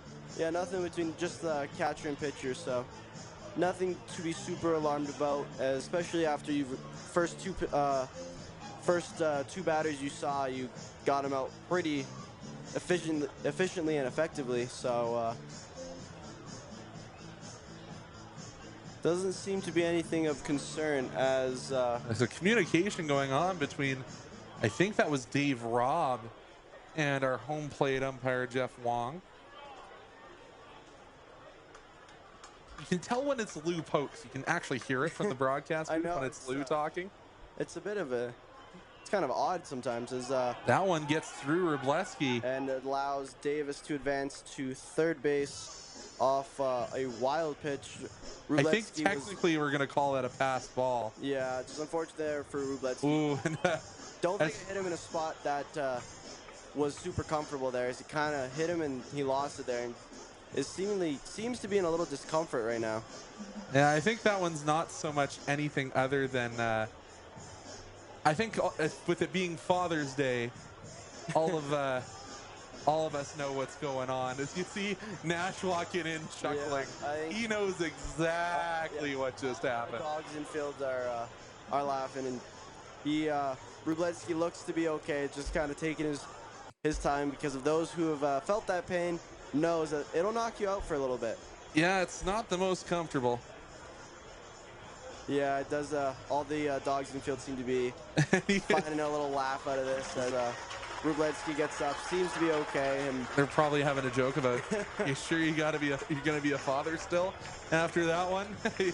You see Nash saying, jump on your heels, buddy. Oh, everyone always told me that trick helps. Jumping. I've never heard that actually. Yeah, it's a football thing. But yeah, I'm not gonna try to get hit there now. But no. if I do and I remember, I'm gonna do that. Harder to do on skates, I hear. 'Cause you're generally at hockey, but just a little bit. As Charlton's next pitch is a strike, so count is now 1-1. And again, the batter is Timo Aracena. Aracena is 0 for 2 on the day. Check swing. It is ruled a strike, I guess. So I think the pitch itself. Not happy with that one at all. It's ruled that the pitch itself was a strike, I do believe, and Aracena disagrees with that most likely. Seems to be a reoccurring theme with this umpire from both sides, I guess, as Charlton takes another hit and it goes over to second base to Paez, who retires the inning with with an out. And the Dogs remain up 5-1, and we will be back for Dogs Bats here on FloSports. You know that sound. You know that sweet smell of Tom's House of Pizza. You got takeover.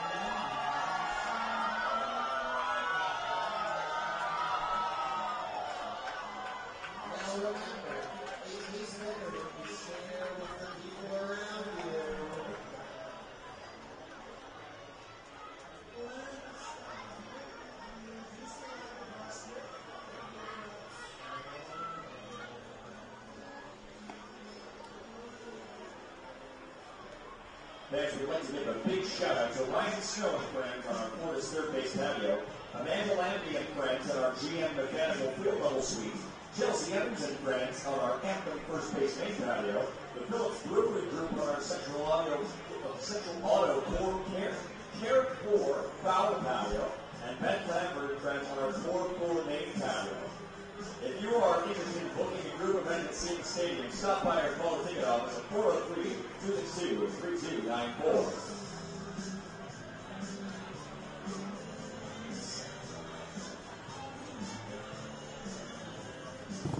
And welcome back to the stream as the Cactus Rats, as Conrad and I kind of guessed, have a new pitcher with, and that new pitcher's name is Wajnisha. First name is Ryan. Ryan. Yeah, and up to bat for the Dogs is Jacob Wróblewski. Please bear with me as this pitcher's name is very unique, we'll just say the least. As first pitch thrown by Wajnisha is a ball.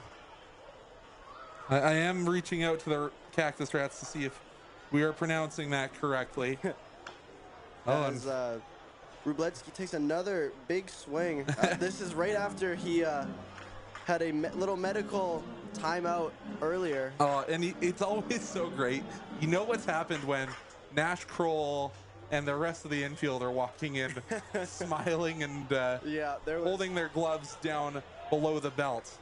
Ball 2 thrown very inside near Wróblewski. But yeah, up here in the press box, we kind of figured that it didn't look that bad of an injury, as every single outfielder, including the pitcher, was laughing about it. As Wróblewski hits a very high pop fly, and it is caught by the third baseman, Timo Aracena, for out number 1 of the inning. Yeah, Aracena gets to that one and calls off his pitcher.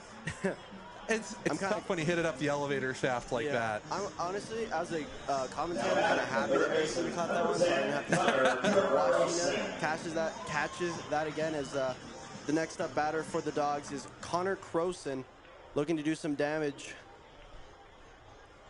It would help if I put that on the right side of my sheet. First pitch swung, and is foul ball, but Croson got a lot of power on that one. Just unfortunately was a little foul on the right side as Washina gets ready for his second pitch against Croson.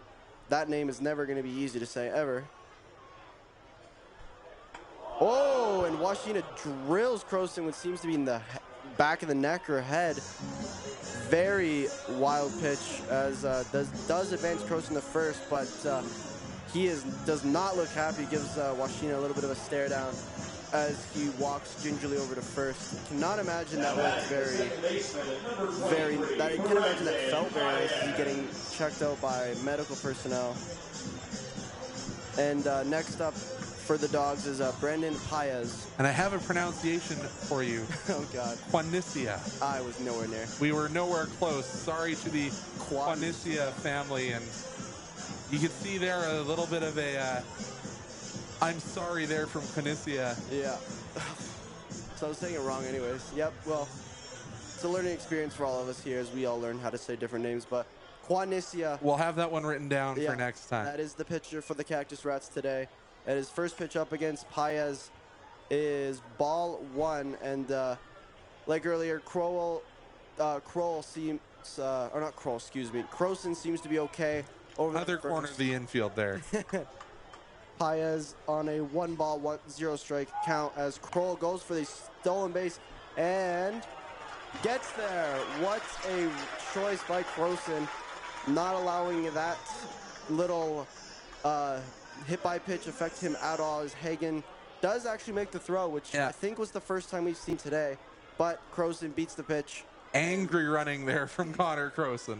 Yeah, no, he looked like he was getting there no matter what, no questions asked, as Juanicia gets ready for the next pitch and is again very inside, and what a hit by Brandon Paez. Does look to be an RBI for him as he brings home Croson and gets a double. What a hit by Paez there, bringing home Croson and advancing not only him to home, but getting a double on the play. It is now 6-1 for your Okotoks Dawgs. That pitch was super inside. Yeah, and just went down and golfed it down the third base line. Yeah, just beautiful hit there. As next up we have designated hitter Aiden Rose. But absolutely, what a great hit there by there's not a lot of guys that can get the bat, the angle down, almost looking like a hockey stick. Exactly. Might be playing golf after this. But Aiden Rose seems to be calm, cool, and collected, and Juanicia looks over at second. Seems to bother a lot of these Cactus Rats pitchers as he throws ball 1 short and left in the dirt. So Rosie 1 for 1. He was hit by a pitch in the third, then cut off in the fielder's choice. That Croson getting hit, that was his third time? That's the third hit by pitch. In the game, yeah, excuse me. Correct.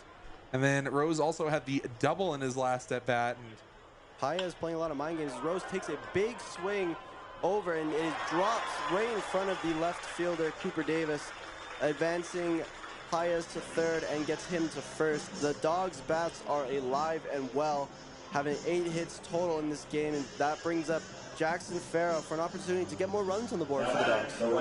And you have to say, with this Dawgs lineup tonight, there isn't a spot that's easy for opposing teams. There's, I would argue there's never a spot when you're playing the Dawgs, but this is true. But no, definitely, like we said, they must have listened to our pregame as there's another mound visit, which there's been a little odd considering there wasn't a mound visit at all when we thought Harley should have been taken out, but Juanicia seems to be garnering a lot of attention and is taken out of the game. Whoa. So only facing 4 batters there. I do apologize for mispronouncing your name, and I really hope that this new pitcher has a much easier name to pronounce. But so they've gone to a lefty. That was a much faster pitching change, than expected. I thought we would have seen Juanicia maybe in arguably in the 3rd or 4th inning. Yeah, but it only goes a 3rd.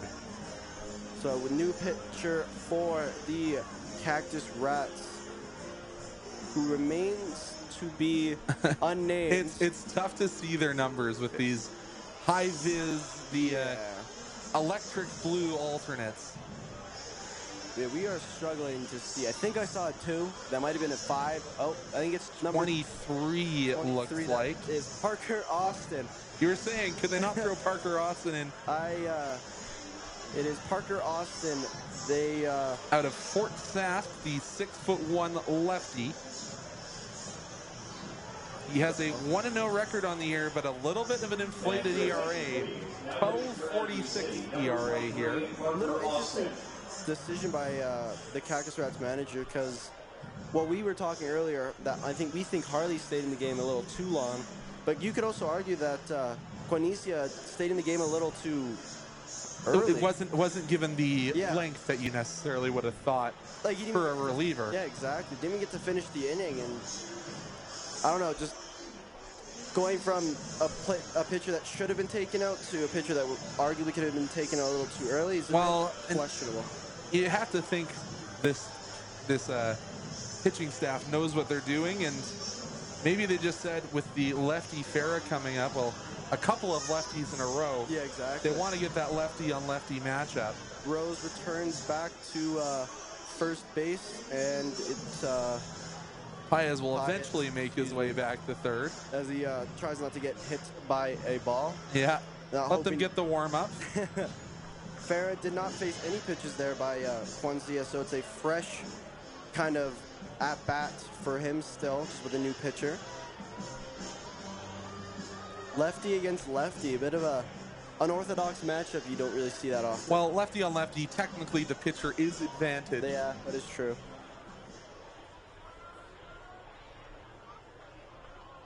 And a check up on Rose at first instead of going to Farah, the Lynn Benton, Oregon native. Yeah, Rose is already causing havoc here against Austin, but nothing seemed to happen as he got back to first base easy, as Austin does look to get him off, as Rose is now caught in a pickoff situation, and Paez does try to get home and unfortunately does get called out, but Rose advances to second. It kind of took the distraction off Rose, allowing him to get to second, but bit of an odd play there. Yeah, I would have liked to see. You either have to go as soon as you see the runner get in the pickle. Yeah. But kind of gets caught in between, and as I say, the Dawgs are aggressive on the bases. Yeah, it was a good sometimes over aggressive by Barron there. I think it was Barron. If not, it was Shindo. Just kind of seeing that Paez was making a beeline for home, and unfortunately he was caught out. That was out number 2 for the Dawgs, but does leave Aiden Rose on base number 2. Little unfortunate there, but we've still not yet seen an actual pitch here from Austin. Yep, have not seen a delivery to Jackson Farah. And as we said, you have to think they brought Austin in, seeing the string of lefties coming up. Oh, good off speed there. That was first strike number 1. Yeah, it was a bit of an unorthodox play, kind of broken up. I don't think Rose expected him to kind of throw it as fast and as soon as he did. And I think there was a conversation there, say, go talk to your pitcher. I nearly called that a balk. Oh, wow. Umpire is... Sometimes we'll give that at this age group. Yeah, there was an arguable balk yesterday. One of the pitchers slipped, and there was nobody on, so it wasn't considered. But yeah, there's been a lot of pitchers kind of don't really acknowledge that the possible balk is a thing. Yeah, especially with how much attention they've been paying to Aiden Rose. Yeah, exactly. Who still remains on second. Next pitch comes very far outside for ball number 1, as the count is now 1-1. I feel like we've seen Austin for like a while now, and yet he's only thrown 2 pitches. Yep. And Farah did walk, but eventually he was caught in the fielder's choice. Next pitch up, very far outside right, as Rose then advances to third. Yeah, Austin, very few wild pitches so far early on.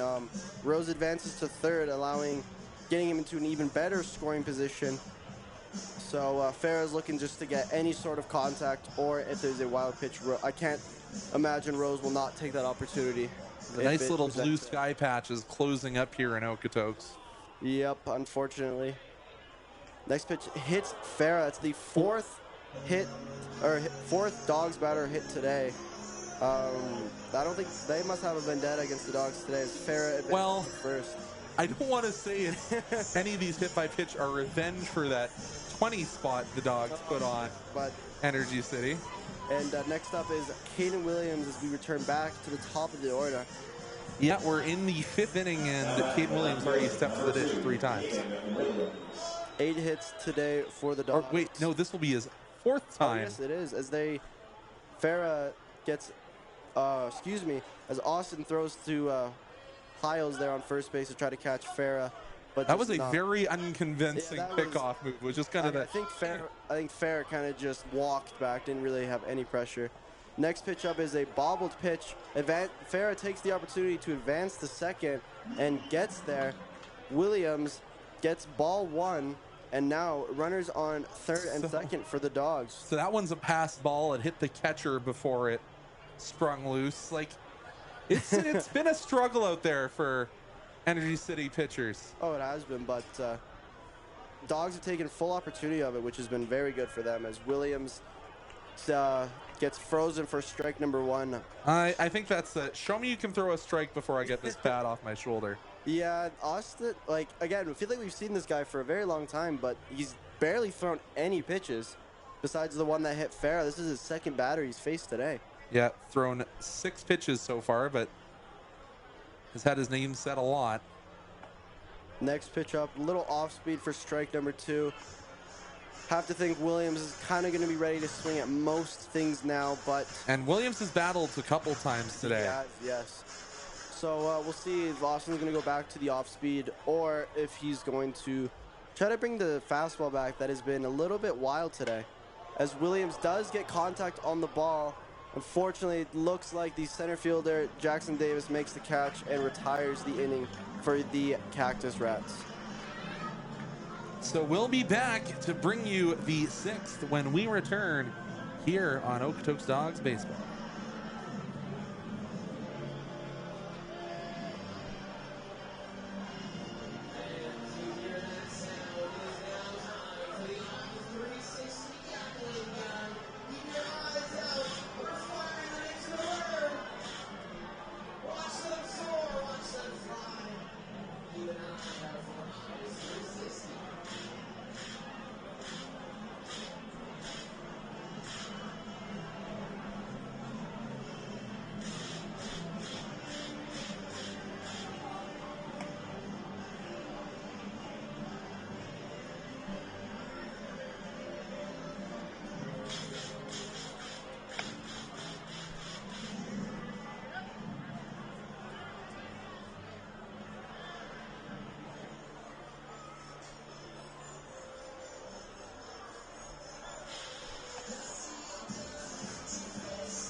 So Ryan McFarland steps onto the rubber. The Calgary native has been one of the guys relied upon a lot this season.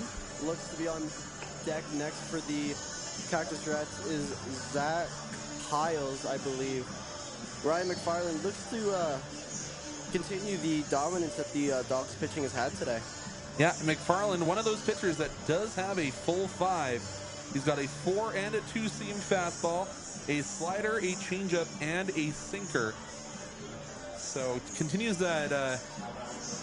The Dogs kind of have that notoriety for having a bunch of guys that throw a bunch of stuff, and McFarland certainly fits that bill. Exactly. As he gets ready for pitch number 1, throws a very high off speed for ball number 1. Little unorthodox, doesn't throw heat right away, which I think caught Piles a little off guard there. Piles is a little closer to the plate than most batters today. So McFarland so far on the year is 0-1. He has an ERA that's elevated certainly this year. You don't often see McFarland with a double-digit ERA, a 10.56. Throws ball 2 and ball 3. I don't think McFarland likes the strike zone that umpire I can't. What is his name again? That is Jeff Wong. That Jeff Wong has kind of set for all pitchers today. As pitch number 4 comes in and is strike 1, catches Piles swinging, but again, didn't really think Piles was going to swing at pretty much anything there. Gets ready, gets right into pitch again, and Piles does make contact with it, but it goes out foul, and the count, which was 3-0, is now suddenly turned to 3-2, and the count is full. McFarland wasting pretty much no time getting back to these pitches as well, as pitch comes up and freezes them for strikeout number 1 for McFarland. Great battle back there by him. Only the second K of the night for Dawgs pitchers, but McFarland working quickly there. It didn't really take time to get set. Well, he was obviously set for the pitch, but not taking a long time to get to that. Yeah, he got those some quick strikeouts. As next up for the Cactus Rats is Campbell, as McFarland wastes no time. Ball gets over to Brandon Paez, who delivers a throw all to Crowell and gets Campbell out for the second out of the inning. I have to wonder if the message has been sent to the Dawgs pitchers. We know the rain is coming. Let's get this game done. Exactly. These McFarland wastes 0 to no time here today. Next up to bat is right fielder Parker Husu. Yeah, Husu comes to the dish. He's 1 for 2 on the afternoon. He has a single, the first hit of the game. McFarland still wasting pretty much 0 time. Throws a strike 1 on a beautiful pitch right down the middle. Freezes Husu. And you can't. I'd have to imagine you see McFarland again next inning. Yeah, nobody warming for the Dawgs, and that is kind of the range for Ryan McFarland. He's been given a lot of these 1 innings, 2 innings appearances. In fact, he took a loss to Energy City on May 31st when he threw 2 innings. And ball foul swung. Now count is 1-2 with 2 outs, and McFarland doesn't seem too bothered by the contact made there by Husu. Husu again a little bit closer to the plate than kind of most batters. Husu takes a swing over to Brandon Paez, who picks it up effortlessly for out number 3 and retires the inning for the Dawgs. What a inning for the Dawgs. Quick play. We will see you guys in the next inning here on Flow Sports. Well, the home half of this that is true. Return shortly.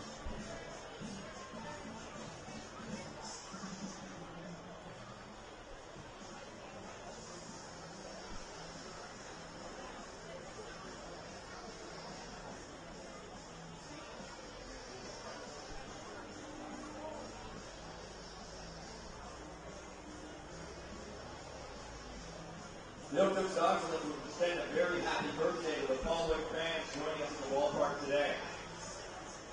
Happy 14th birthday, Seth. And happy birthday, Luann Ostrowski.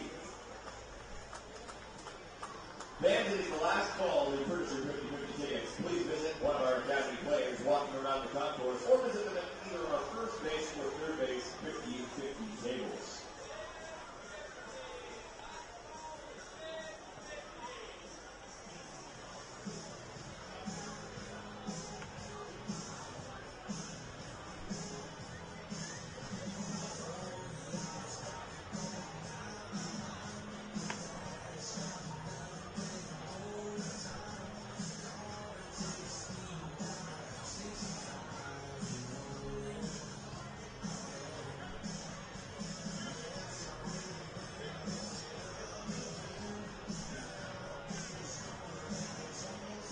Now batting the center fielder, number 3, Jake Skaggs. And welcome back to the broadcast. Austin remains the pitcher for the Cactus Rats.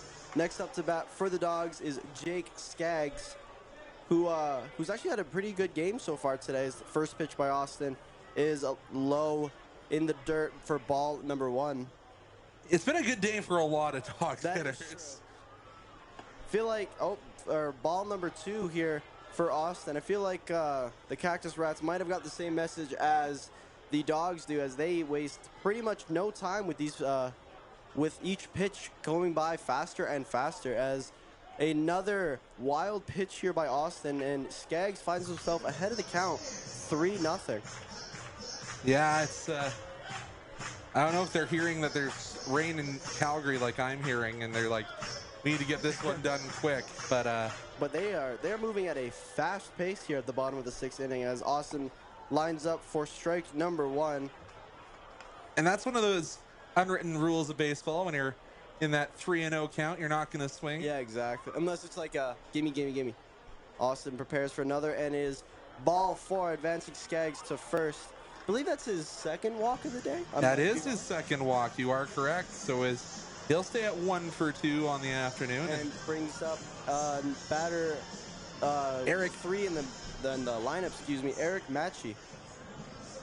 Yeah, Matchy has walked one so far, but he is technically 0 for 1 as he advanced to first on a fielder's choice.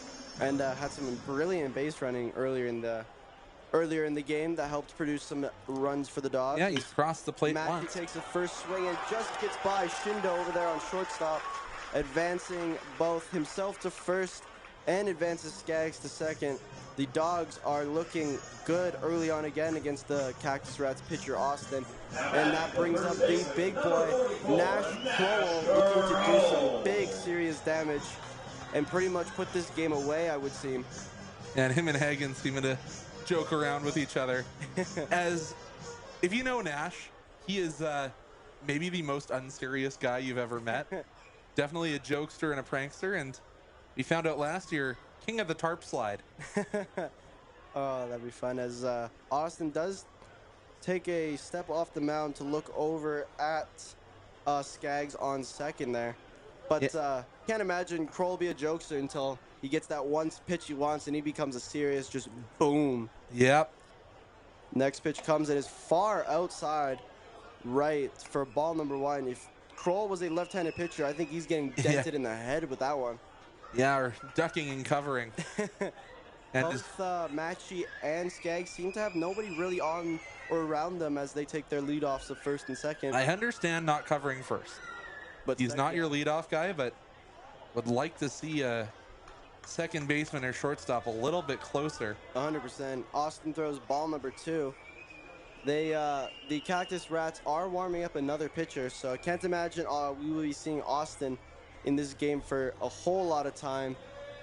It has been a struggle for the Cactus Rats so far this year, finding consistency with their pitching. And another ball inside, which does advance both Matchy and Skaggs to and that third will be and another second. pass ball because that hit the glove there of Hagen. Yep. And Kroll finds himself ahead of the count 3-0. It is all Dawgs right now. And it's got to be tough. As I said, down a catcher. I don't know if they have an affiliate call-up with them, but you're down Hunter Ferguson after an injury that occurred here in Okotoks. Next pitch up is very far outside, advancing Kroll to load the bases as now we That is the quickest you'll ever see Nash. Just pretty much, yeah, exactly. Just barely a joke, but Jacob Wrubleski. yeah, well, maybe it'll bring up Jacob Wrubleski eventually. There's another pitcher's mound meeting. Yeah, so we're gonna talk a little bit with this mound visit and pitching change. We'll take a minute to talk about a player that has links to the WCBL and the Okotoks Dawgs. Of course, I'm talking about his son, Owen Pote, who has signed his entry-level deal after being drafted last year. And of course, he had announced over the summer that he would be coming here to Okotoks instead of returning to Sylvan this year. But obviously, when you can sign your pro deal, that's it's a pretty big step. So congratulations to him, and on Father's Day as well. Well, signed it technically on Friday, but The it was came out today. Yeah, it was a cool video last year when you saw the Dawgs were in Sylvan on draft day. Obviously, Owen playing with Sylvan Lake last year. Yeah. And so you got to see father and son congratulate and celebrate that draft pick to the Cincinnati Twins. And or rather, the Cincinnati Reds. Oh, yes, that's true. So who do we have on the mound here? We have Archer Blumenshine. Archer Blumenshine. He's had a couple of times. We will look at Blumenshine has played these Dawgs a couple times, rather just once. He had 7 earned runs charged to him the last time we saw him here in that 20-0 victory for the Dawgs. This is now the fourth pitcher for the Energy City Cactus Rats. As again, it does seem like they are just burning through pitchers. Don't think the Dawgs are warming anyone up. I could be Yeah, no, they are. mistaken. Well, it's very early in the warming. Yes, that's true.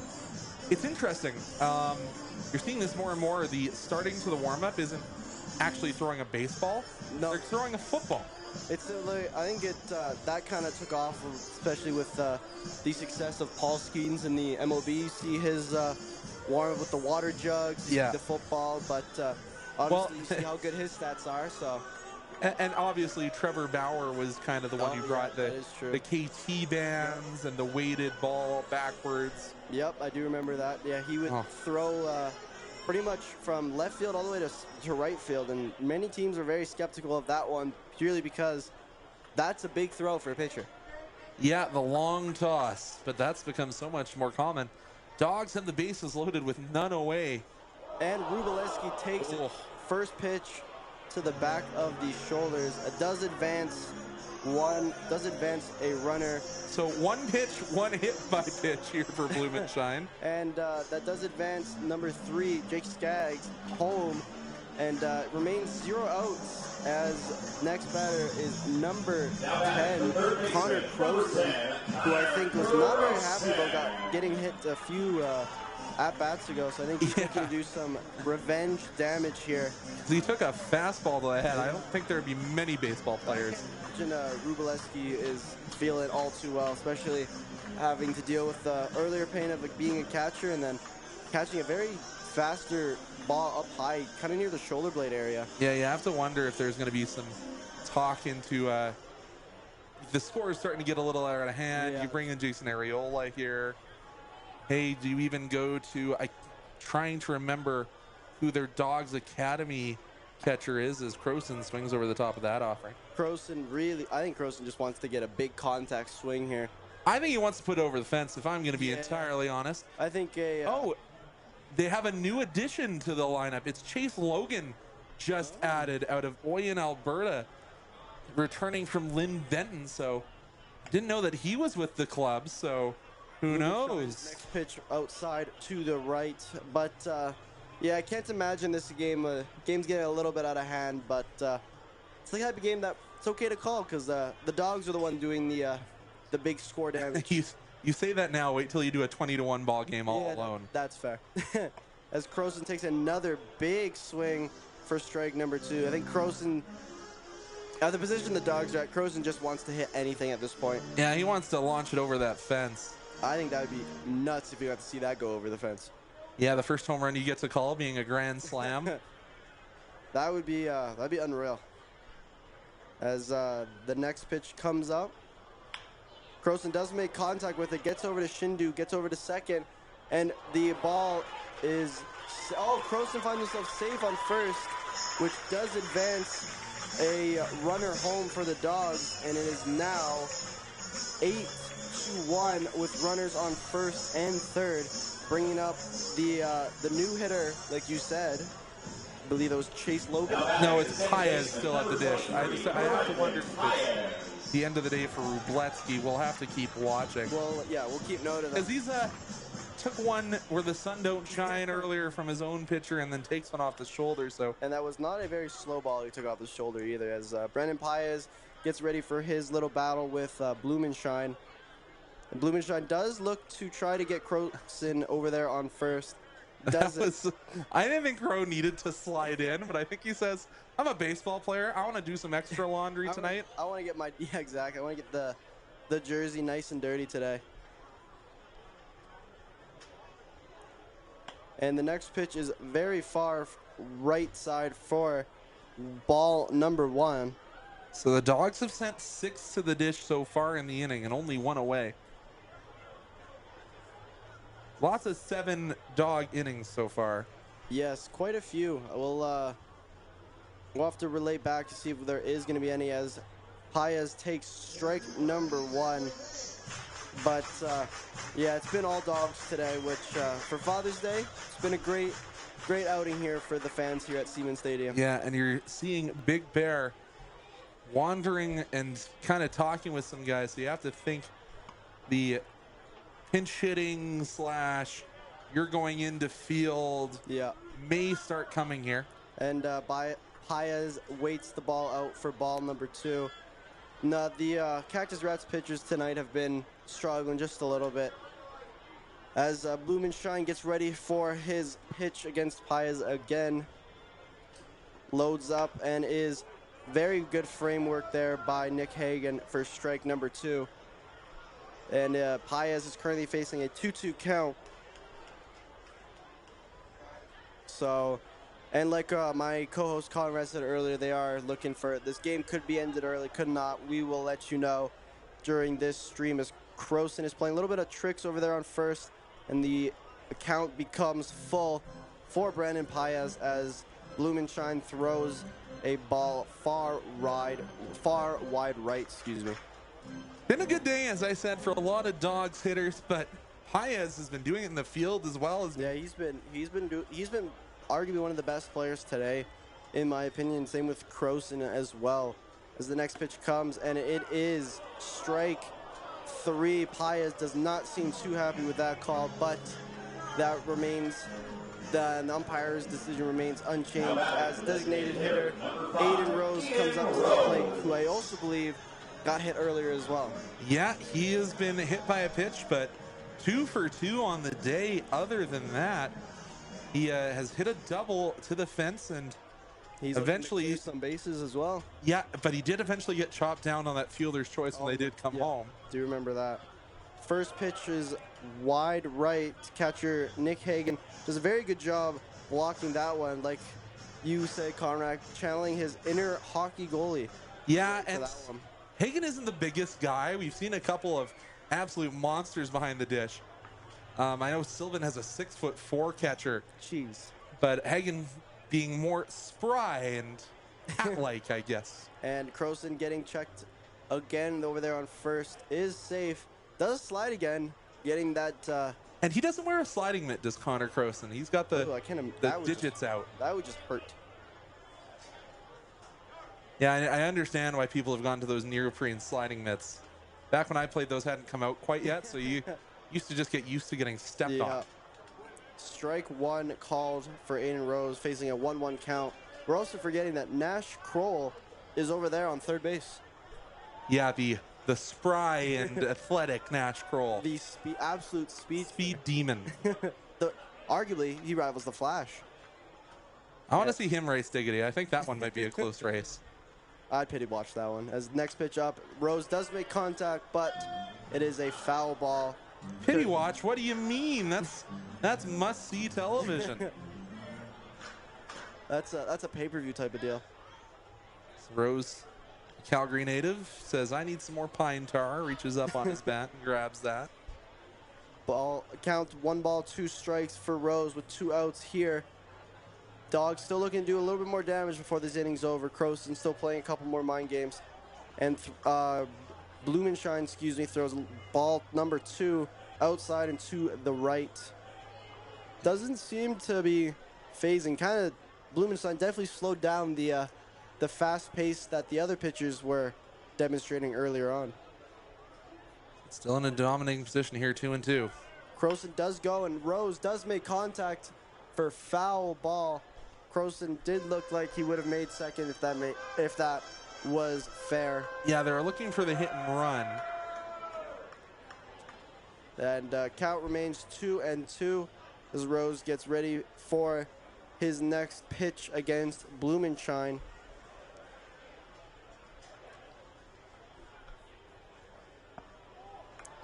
Ooh, Rose wanted to go. Rose wanted to swing there, but doesn't. Good call as the count becomes full. Once again, 3 balls, 2 strikes with 2 outs in the bottom of the 6th, Can't imagine this game may not be going on for super long, but we shall see as Rose gets ready for Blumenstein's pitch.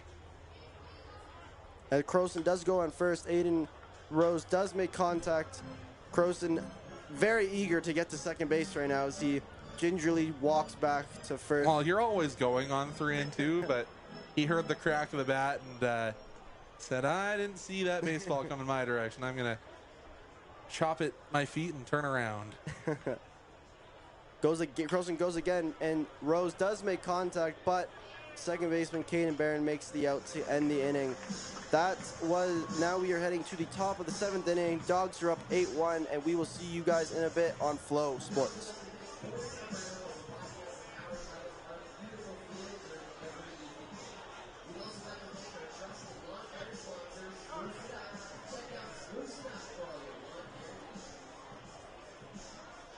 The 7th inning is presented by Egg Farmers of Alberta.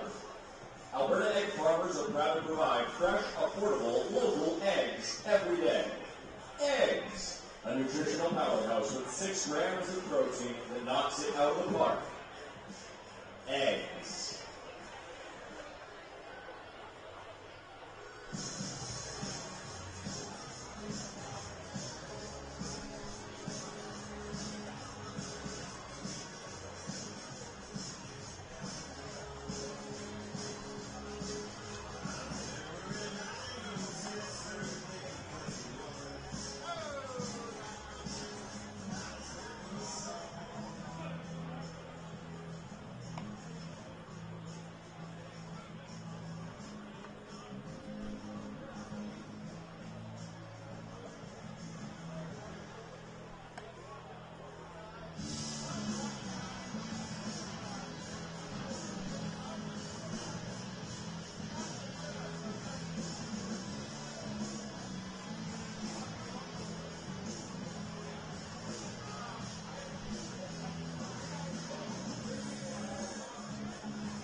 So Chase Logan takes over at catcher, and on the mound is Trey Mackwood. Number 39, Trey Mackwood. So it's the Dogs one of their big guns, but only one inning at a time, and Chase Logan behind the dish.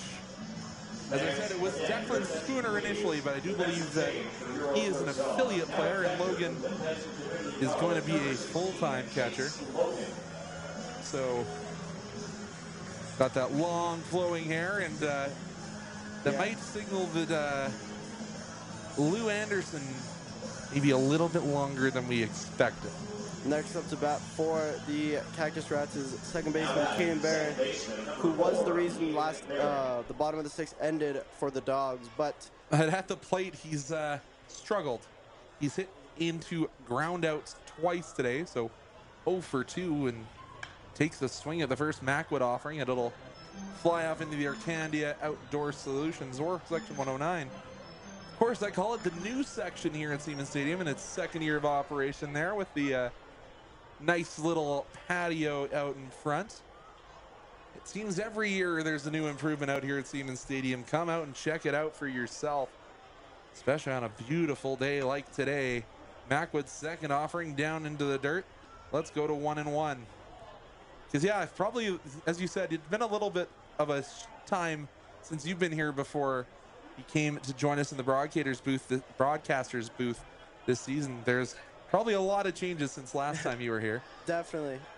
Oh, no. Check, swing, foul. No, definitely a lot of newer things. Obviously, like going from 12, trying to think back to 12 years ago. A little hard to remember, but yeah, but a couple new sections, a couple new patios. So if you or your corporate family want to come check out a Dogs game, check it out online or contact the Dogs ticket office. Here comes Mackwood. The changeup will freeze him. The 3rd K on the evening going to go into the scorebook backwards. And Nash Kroll just threw about a rocket that actually got into left field on the throw around. Nash Kroll's just a little bored right now. Wants to liven things up a little bit. He's trying to show that Lou that he deserves to be the next position player pitching. Next up to pitch, number 26 is Nick Hagan. You mean up to bat? Yes, that's what I meant. He's been active today for kind of all the wrong reasons, trying to chase down the scattering from the arms that Energy City has sent to the rubber. He'll be ahead 1-0 in the count. Hagen singled and scored back in the third, responsible for the only run on the board for Energy City.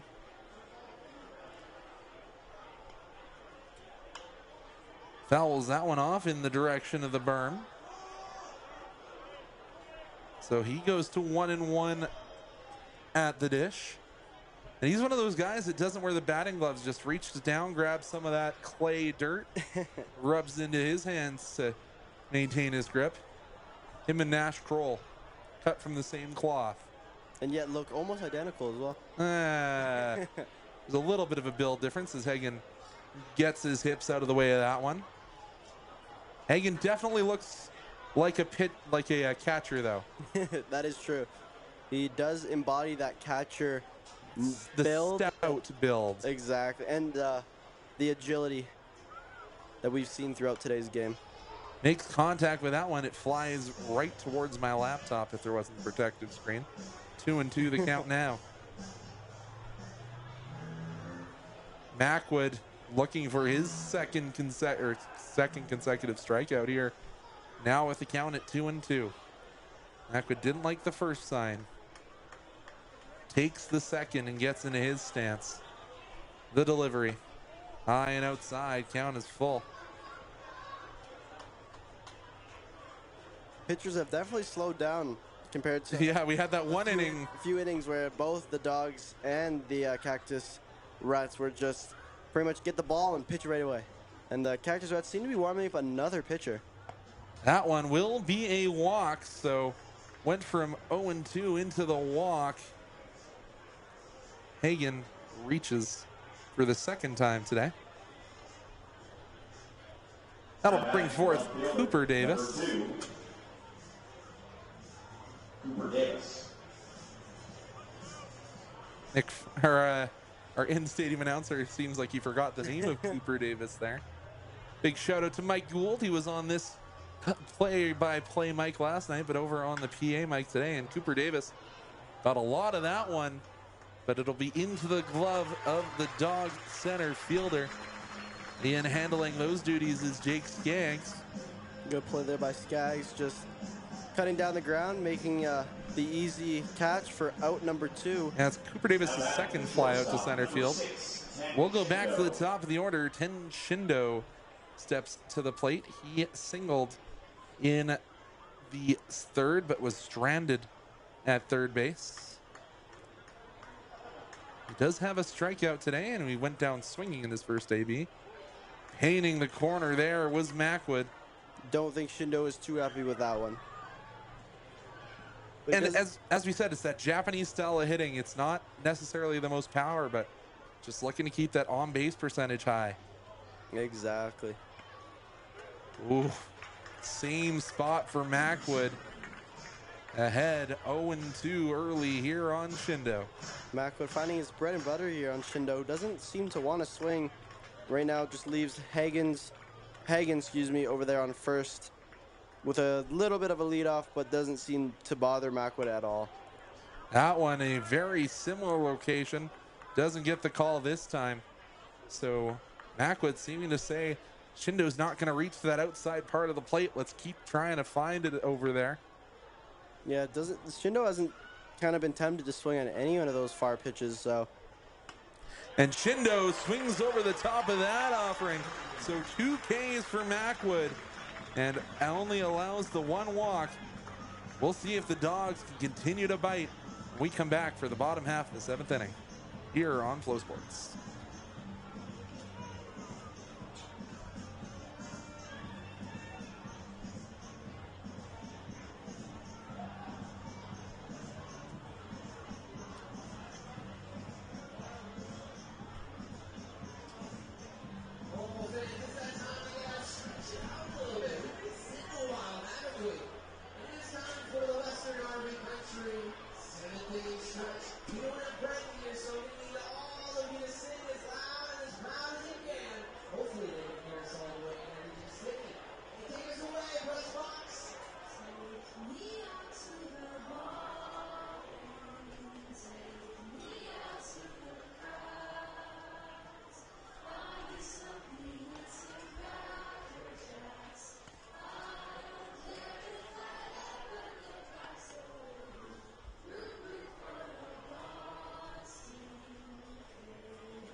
So after the 7th inning stretch, he comes with a new pitcher for Energy City. And last time we saw this young man, it got out of hand in a hurry.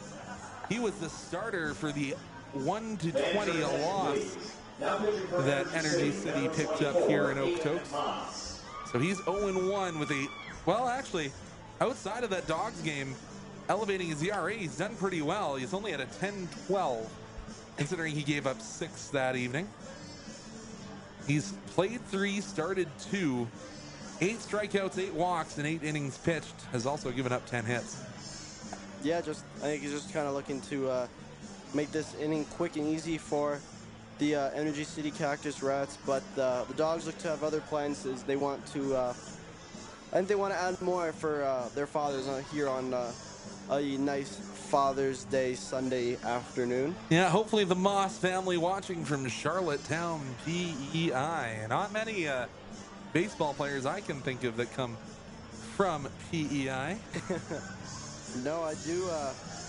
I can't say I know very many baseball players or any super big sports that come out of it's not PEI. a big island. No, it really isn't. I think it's the smallest one in Canada. Yeah, but the birthplace of our confederation. Yeah. But about as far as you can get from Okotoks in Canada. Pretty much, yeah. Like maybe Newfoundland might be a little farther, but or maybe northern Iqaluit. Yeah. Or Nunavut, rather. Yeah. Iqaluit, the capital city. But here comes Jackson Farah to the dish, and he'll take a called strike from the big, tall lefty.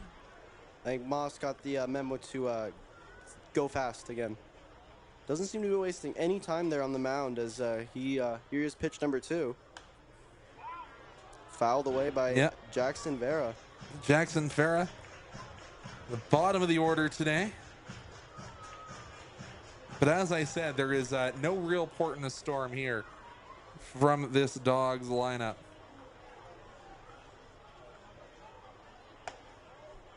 Moss into the right-handed batter's box. 1-2 the they're calling that a strike. So maybe I'm just wrong. It's 1-2 is the count. That one up high. Let's go back to 2-2. So just checking, it is Caden Williams still in the on deck circle. Farah in the batter's box, the leadoff man for the Dawgs. Checks the swing and gets the ball called. I didn't think that one missed by much, but count taken full. Correction, 2-2. I should believe the score on the scoreboard rather than my own notes more often. I don't want to say anything, but gets it called on the outside corner. Strikeout here for Moss, and I do believe that's only the second K recorded by the pitching staff for Energy City. So let's head back to the top of your order to Caden Williams. Williams advanced to first on a fielder's choice, but has flew out 3 times today, so looking to get a 1 in the column. Looking to go 1 for 4 as big swing there, but unfortunately does not make any contact there on that pitch. You just a couple extra inches on the end of his bat. Exactly.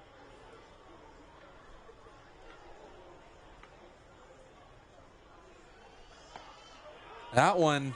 That was a nice little off swing. Yeah, nice off speed, nice curve. Found the corner of the plate, much to the chagrin of Caden Williams. He says, I do not agree, sir, but he'll step back in the batter's box after adjusting his gloves. 0-2 here to Williams. And he'll hit that one, and it'll bounce off the first baseman. Do they have time to make the play? No. That'll just be a hard hit single there from Caden Williams. Good in the 0-2 count. Right out of the box. Didn't really give up on the play, regardless if Zach Piles there on first made the play or not. Just ran right through it and ended up working out in his favor for his first hit of the day. So Jake Skaggs will step in. He walked twice today and also has a single to add to a fly out. So technically 1 for 2 on the afternoon. takes the called strike on the outside corner. Don't think he's too happy about that. I think that one was fair, and I don't think you're really gonna complain when you're up 8-1. That's also a good point. Yeah, you have a good case there.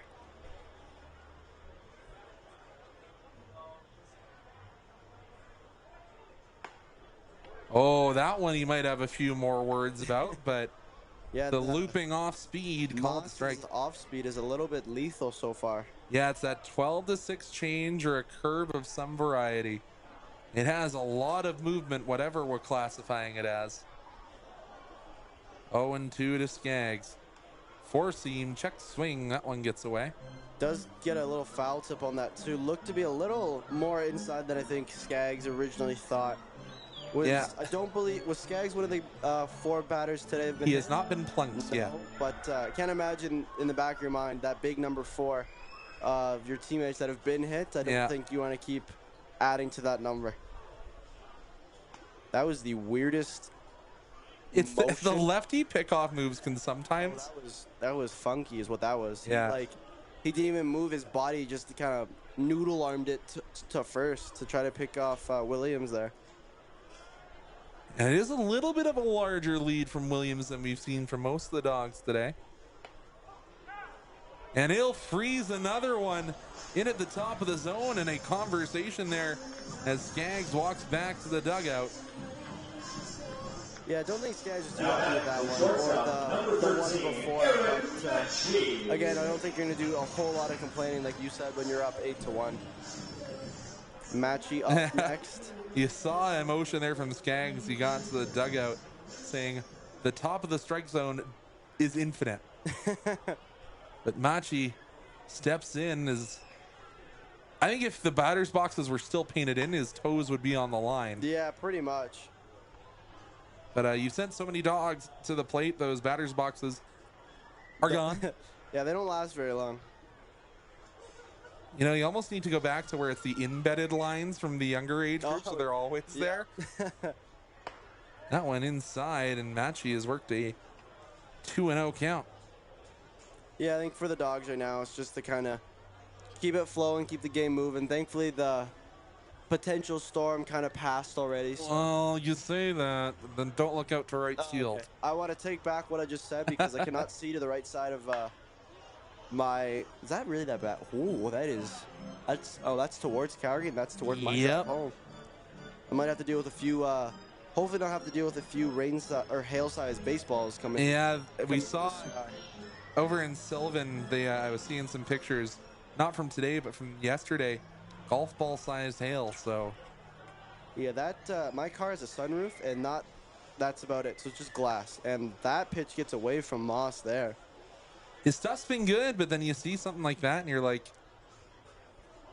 kind of just shaking your head, like, where does that come from after the dominations he's had over in the AB against Skaggs and Farah earlier? Exactly. As we said, he's walked as many as he's struck out so far this year, and he'll throw another walk onto his tally as a 5-pitch walk issued to Eric Machi. So a pair of walks for number 13 in white and red, and that'll bring Nash Kroll to the plate. Looking to do another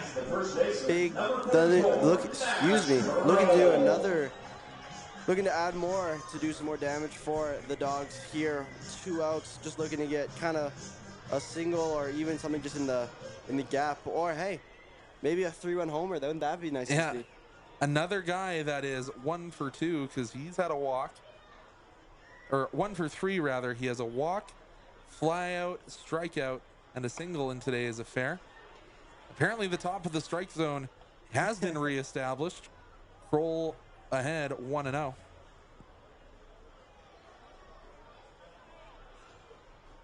Can Nash bash here as the Dogs look to take a stranglehold of the game, as he has to get those tree trunk sized legs out of the way.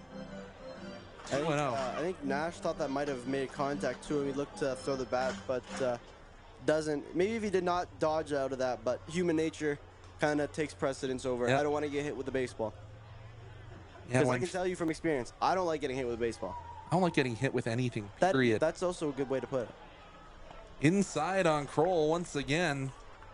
Nash into a 3-0 count. Does he have the green light to swing on 3-0 like Fernando Tatis did 2 years ago? I would think so. I compare him. I think I would argue Nash Kroll is even better than Fernando. I'm a Padres fan, so I'm going to disagree with you there.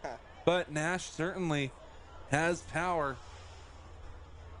But not going to get a pitch into the strike zone. A 4-pitch walk that will load the bases. Back-to-back walks for Moss over there on the mound as the there's another mound visit. So Moss has as many walks as he does strikeouts.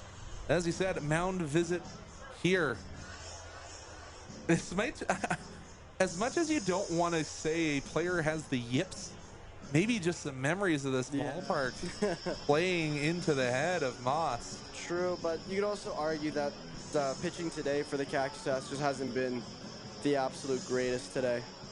But because this is now pitcher number 1, 2, 3, 4, 5. Yep, he is the 5th arm that is. And they're warming up a 6th, I believe, or they were warming up a 6th, excuse me. Doesn't seem Moss is going to be coming out. We might see a new pitcher here for the 8th. Yeah. But I can't imagine we'll be going through.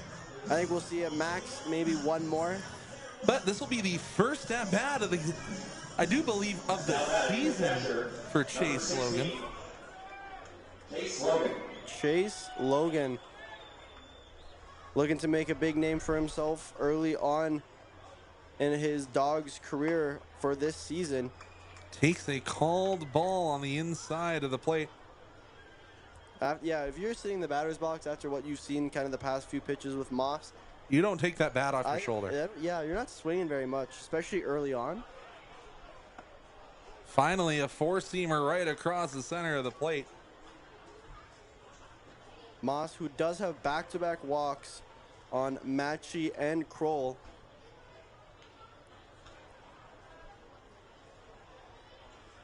So Chase Logan, the younger brother of Gavin Logan, the former Dawg, fouls that one off into the glove.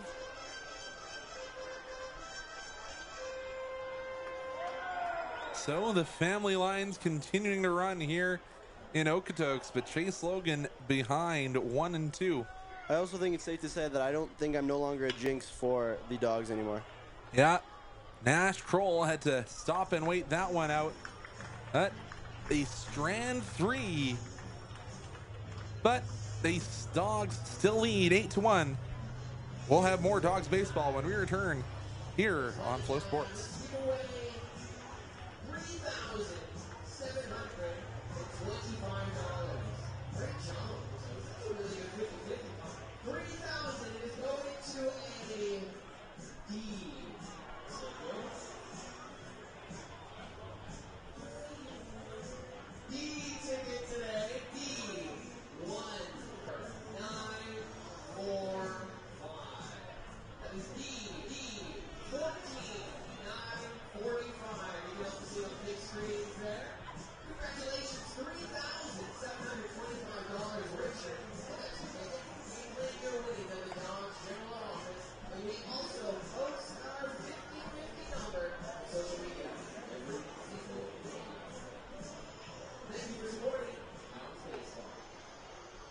Fans, the 8th inning is presented by the Beer Pudding Inn Casino, Calgary's favorite place to stay and play.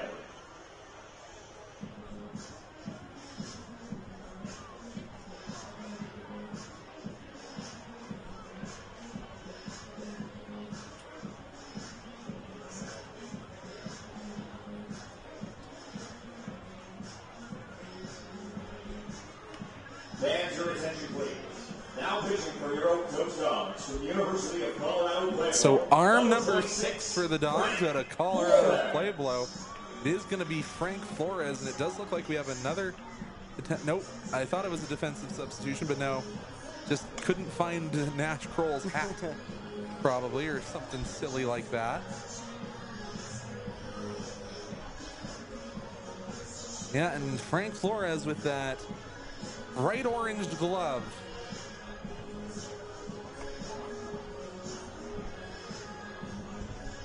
Yeah, and we already talked a little bit about Chase Logan, obviously, and his older brother, Gavin Logan, going to continue this pipeline here in Okotoks. And first up to bat for the Cactus Ranch is center fielder Jackson Davis. So yeah, one of the Davis brothers, Jackson, steps to the dish. Now batting for Energy City, the center fielder, number 21, Jackson Davis. Jackson is 2 for 3. He has a single and a double on the afternoon. Advanced to third on a pass ball when he hit that double. Takes a called strike here from Flores. That strike had heat to that. Frankie Flores misses this time, however. Missed the top of the zone. Frank Flores Jr. I wonder if Frank Flores Sr. is watching from home as Flores gets the called second strike.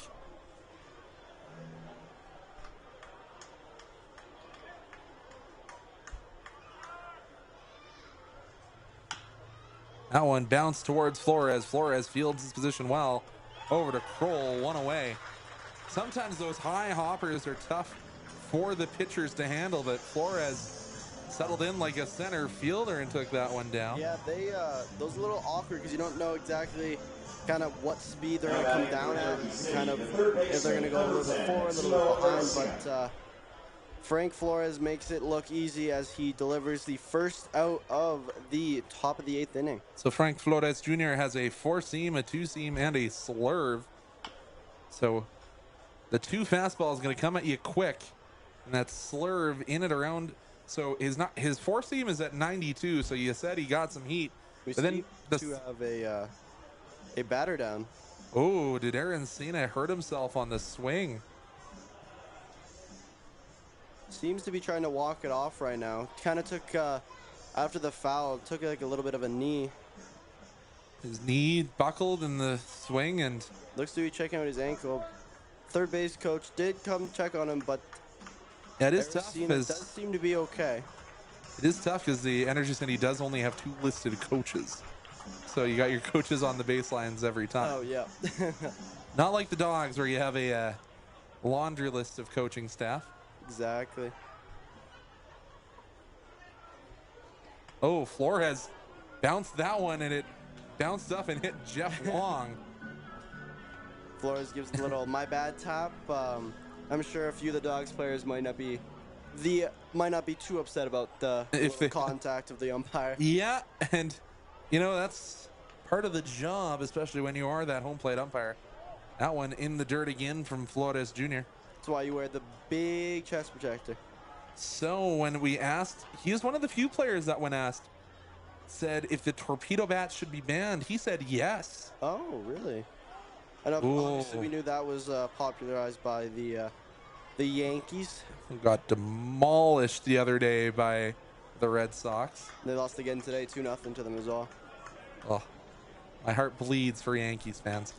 Slow. Wow, another swing out of his shoes there from Aaron Senna. Kicking up some dust over that plate. And especially for a guy who was looking at his ankle after his first swing, to swing out of your shoes like that. Yeah, not sure. Obviously, you don't want to be doing that, especially you don't want to be putting your own bat to your own ankle that you just hurt the very first pitch you faced. So the 3-2 to Arizona. Flores says no, likes the third sign. Logan. Flores gets the tip of the bat there. Flores has to field his position again and makes another great play there. Flores very active in the infield game today. Yeah, and that makes sense. When we asked favorite players for some of these guys, he listed a couple of guys who are real good at fielding their positions. And Marcus Stroman and the loved and hated Joe Kelly. Joe Kelly, one of those pitchers who wasn't afraid to have the verbal jousting with his opponents. No, not at all. Same with Marcus Stroman a little bit too. Obviously, Stroman played a lot of time up here north of the border with the Blue Jays before heading down to the States. I believe he's with the Yankees now, but I could be mistaken. Flores misses down low, then misses up high. 2-0 the count. Speaking of your Padres, they just won 8-2 over the Diamondbacks, which is ironically my team, or one of my teams. Feel like you always had to have a little bit of support for the Blue Jays. You're Canadian. And another good play there up the middle, and the Dawgs sit them down 1, 2, 3. So we'll return with the home half of the 8th. Potentially the last time we see the Dawgs hitters today. When we return here on Okotoks Dawgs Baseball.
Fans are attention, please. Now pitching for Energy City, number 25, Derek Peterson.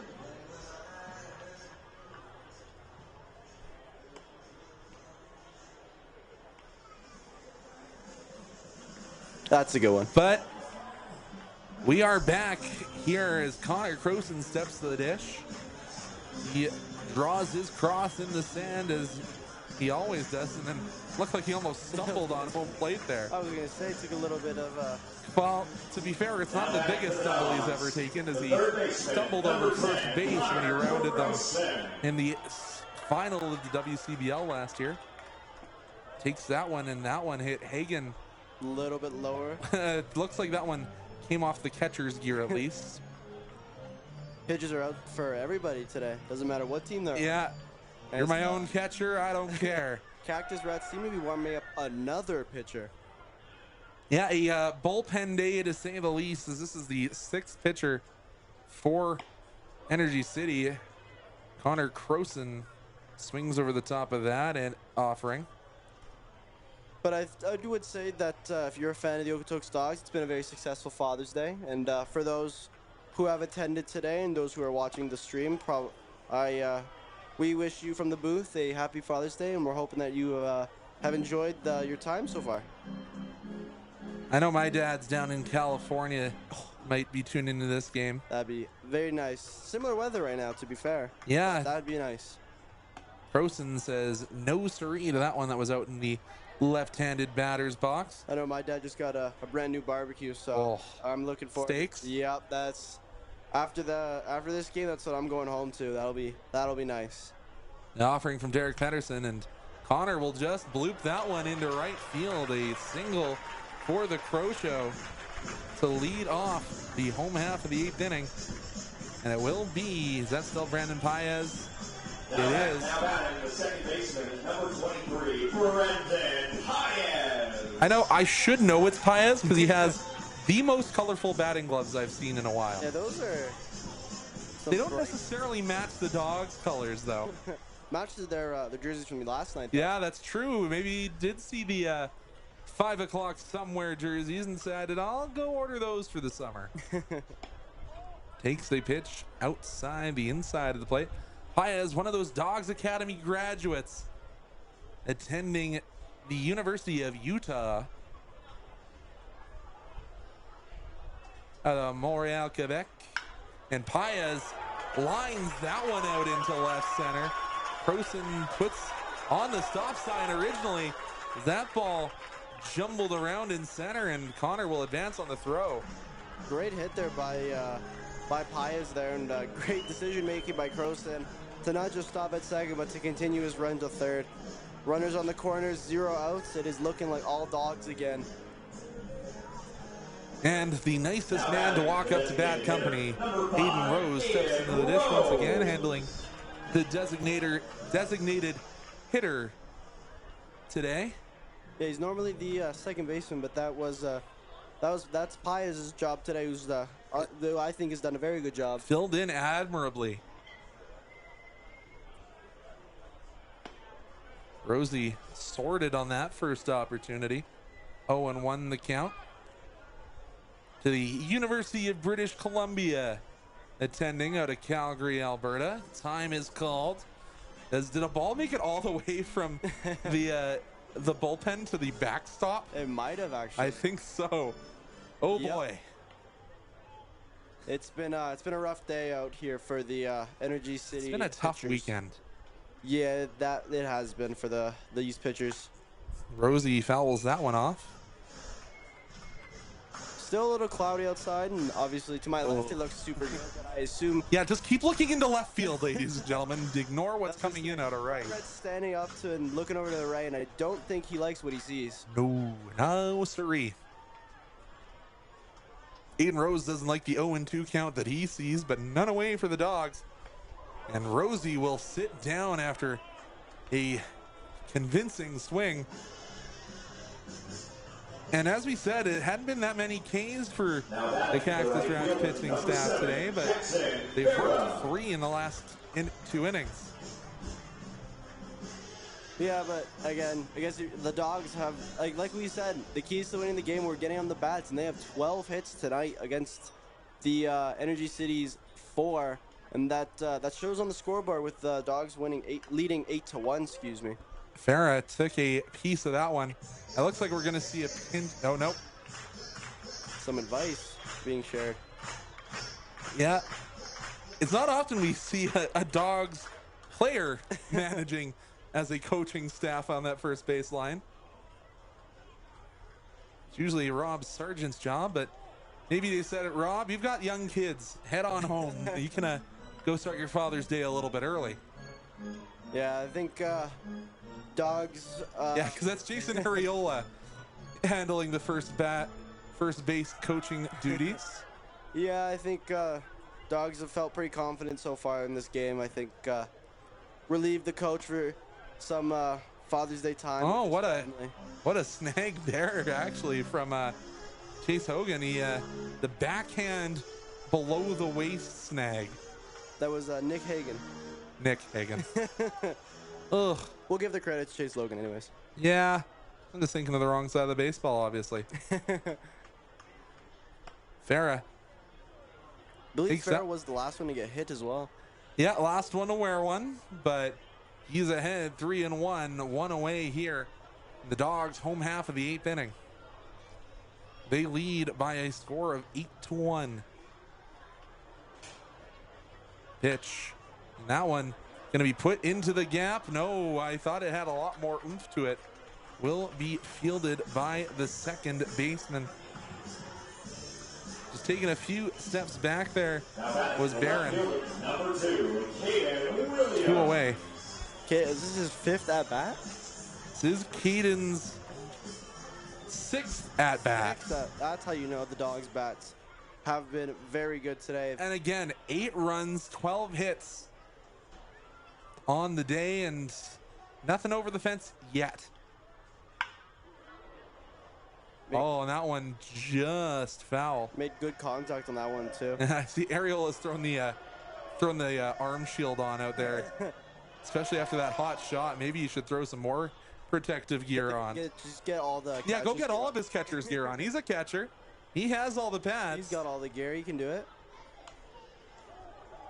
I was ready for it. I was gonna say that was fouled, and I think I could have made a diamond leap there if the window and the net wasn't there. Yeah, ifs and buts for candy and nuts. But down in the count is Caden Williams, 0-2. I don't think I've ever heard that saying before. Which fifth and butts for Candy and never Nuts? heard that Never before. heard that one. That one's I like that one. That's funny. up and around my family a lot. Swing and a miss goes Williams, and that will strand 2 for the Dogs. But as I said, they lead with the score of 8-1. Energy City needs 7 if we want to go to the bottom of the ninth. We'll see if that comes true when we return here on Okotoks Dogs Baseball on Flow Sports.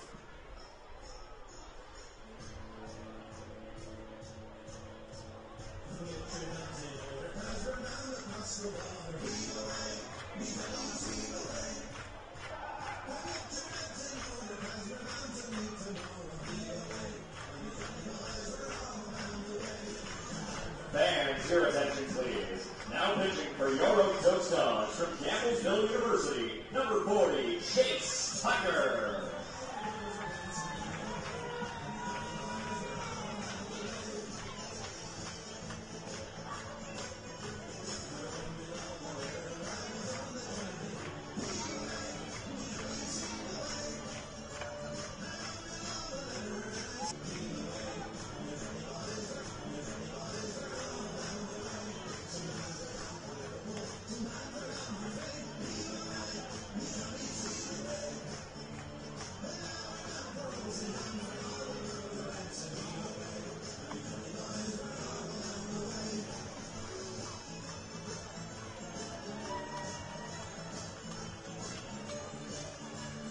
So Chase Tucker takes to the mound, and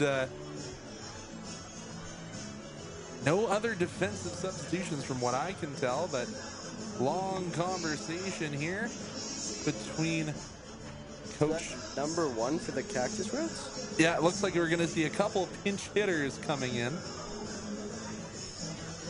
Number 1, I believe, is Jaden Cummings. Yeah, Cummings steps in as trying to find something here in the inning, and he'll replace Elias Campbell, so in for the pinch hitter. Fans, your attention please. Entering the game and now batting the designated hitter, number 1, Caden Cummings. So as we said, out of Montserrat College, out of Chicago, Illinois, he's pinch hitting, only batting 1-1-1 on the season. That's a lot of ones. 1-1-1 for number 1. You'll never guess his, I was gonna say, you'll never guess his jersey. I thought I said that. We're gonna see a late defensive substitution. Eric So send Matchy out, give Croson applause from the stands. His dad's in attendance, so Matchy will come in to end the game here for the Dogs. Or no, not Matchy. Is that Areola with the orange shoes? Yes, that is. Yeah, Areola's so he goes third. from the first base coach to third base. He's got promoted. Check swing, did it hit the bat? It did. 0-2 the count. Fans, your attention please. Defensive change for the Dogs. Now at third base, number 29, Jason Areola. The pride of Riverside out at third base.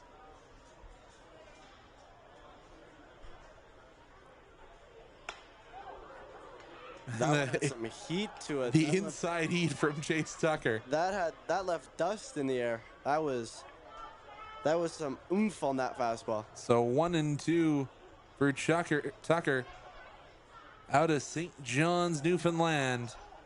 Ooh, close call there. But we'll go to 2-2. I don't know if I would agree with that one, Conrad. I don't often agree with the men in.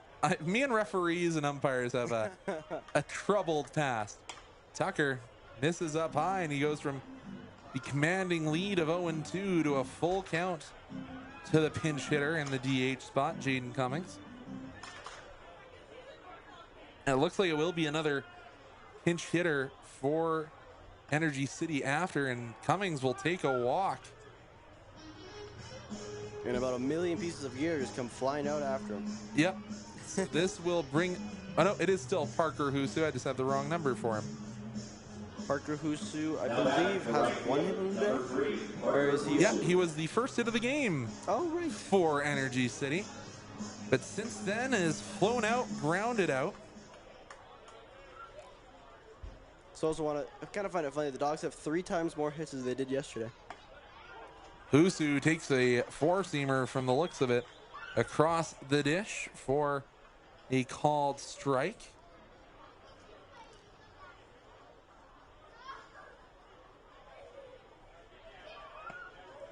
That one outside for Tucker, and Cummings had a long lead off at first.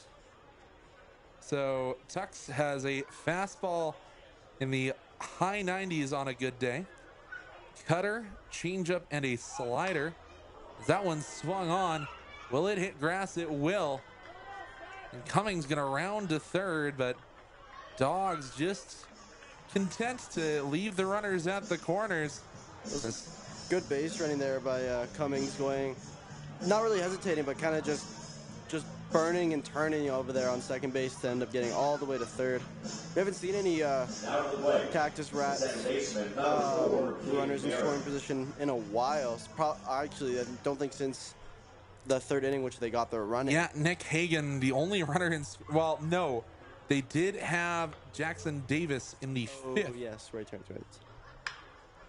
That's an easy double play ball, but no, it gets by Areola.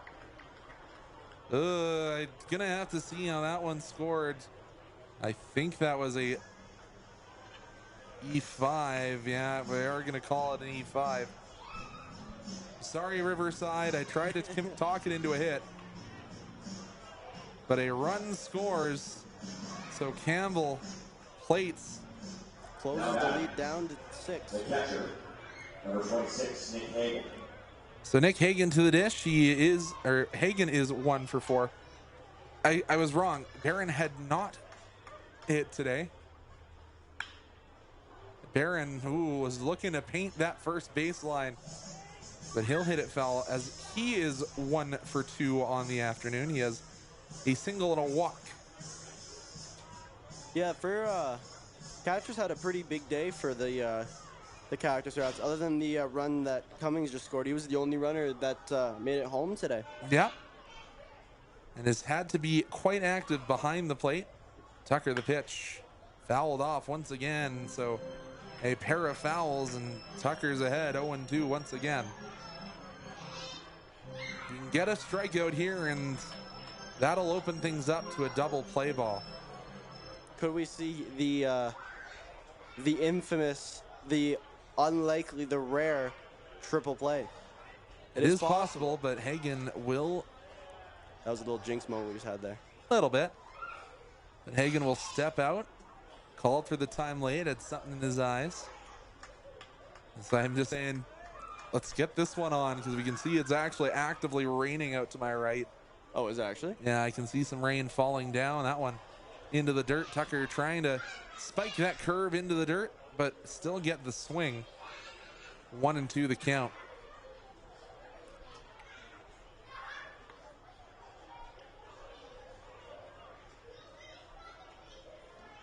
Happy Father's Day for the Dawgs to their families. Looking to get out of this 9th inning to maintain their lead. Hagan pops that one up onto the berm. Logan takes half a step and watches it fly over the fence. So we'll go 1-2 all over again. To the catcher, Hagan. Hagan steps into the box. Tucker.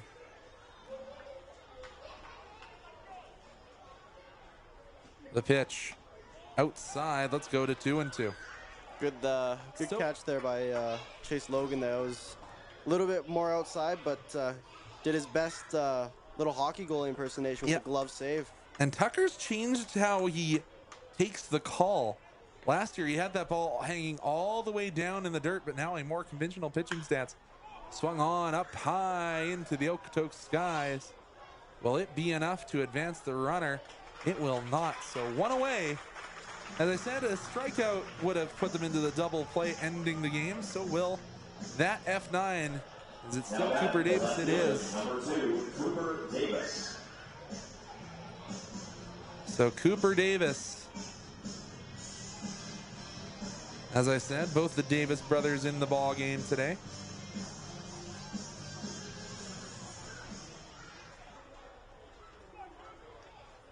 I just realized I put my score in the wrong inning, but shouldn't really matter here. Delivery from Tucker. High and does not fall back in. 1-0 the count to Coop.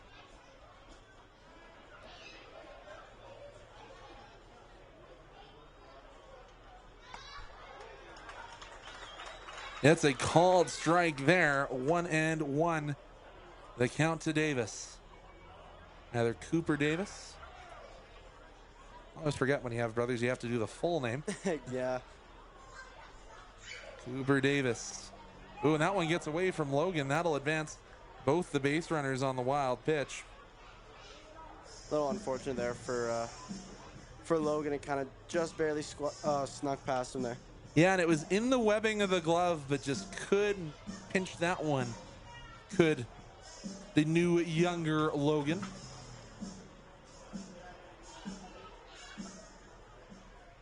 Very weird consistency of clouds above us right now. Yep. Just hoping to get through this half an inning. That one fouled off, so we'll go to 2-2. The count to Cooper Davis.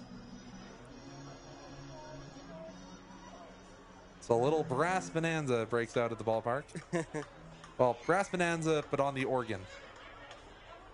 2-2 count to Cooper Davis. Tucker, the pitch. Davis battles it off once again. That hit could have been lethal. He almost got it just to stay in line with the third base there, but thankfully for the Dawgs, it just goes out foul. Chase Tucker with his single arm sleeve on his throwing arm. Doesn't like the sign. Likes the second one. Come set, the pitch. That one will be lifted into left center. Long run for Williams. Williams makes the catch, but it will allow another run to score for the Cactus Rats. So they score 2, but it will bring Ken Shindo to the dish. He has 2 strikeouts on the day, but also a single and the putout straight to Nash Kroll. So Nash will play off his bag first. The Dawgs with their ankles on the grass all across. Runner at second. Shindo takes the off speed. 1-0 or 0-1 advantage Tucker. Tucker doesn't seem phased at all by the unorthodox stance of Shindo. Tucker brings the heat, misses out the bottom of the strike zone. 1-1.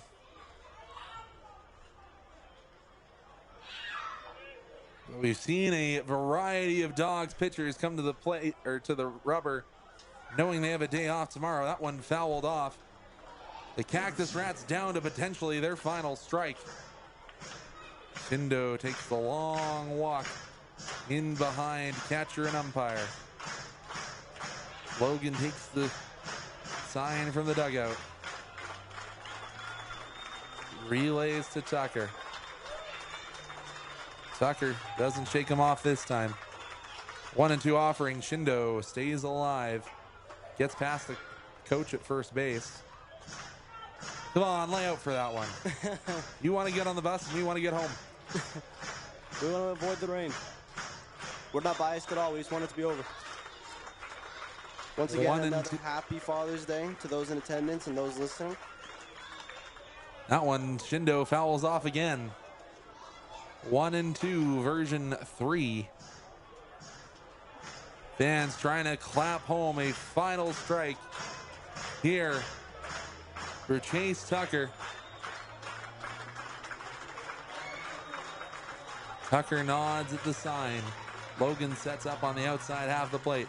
Pitch. Hates the strike zone. A third strikeout on the day for Shindo. And Chase Tucker closes out the game Your final score, Energy City Cactus Rats 3. The Dawgs not needing to take it extras today. They score 8 on 12 hits. 3 errors for the Cactus Rats, 2 for your Dawgs. What were your thoughts on the game today? I think everything we wanted them to change, they changed for the better. They got on the bats early. Pretty much between the bottom of the second to the sixth, they just would not stop scoring. Absolute amazing game today by the Dawgs, and that's something you want to see. It's their 10th win of the season, I believe. Yeah, 10th win of the season for the Dawgs as they lead the Alberta division here into the second half of the spring. We'll be back again as Fort McMurray comes to town on Tuesday and Wednesday, a rematch of the finals last year. Once again, it has been our pleasure to bring you today's game. We'll see you again on Tuesday. Thank you so much. Have a wonderful rest of your evening.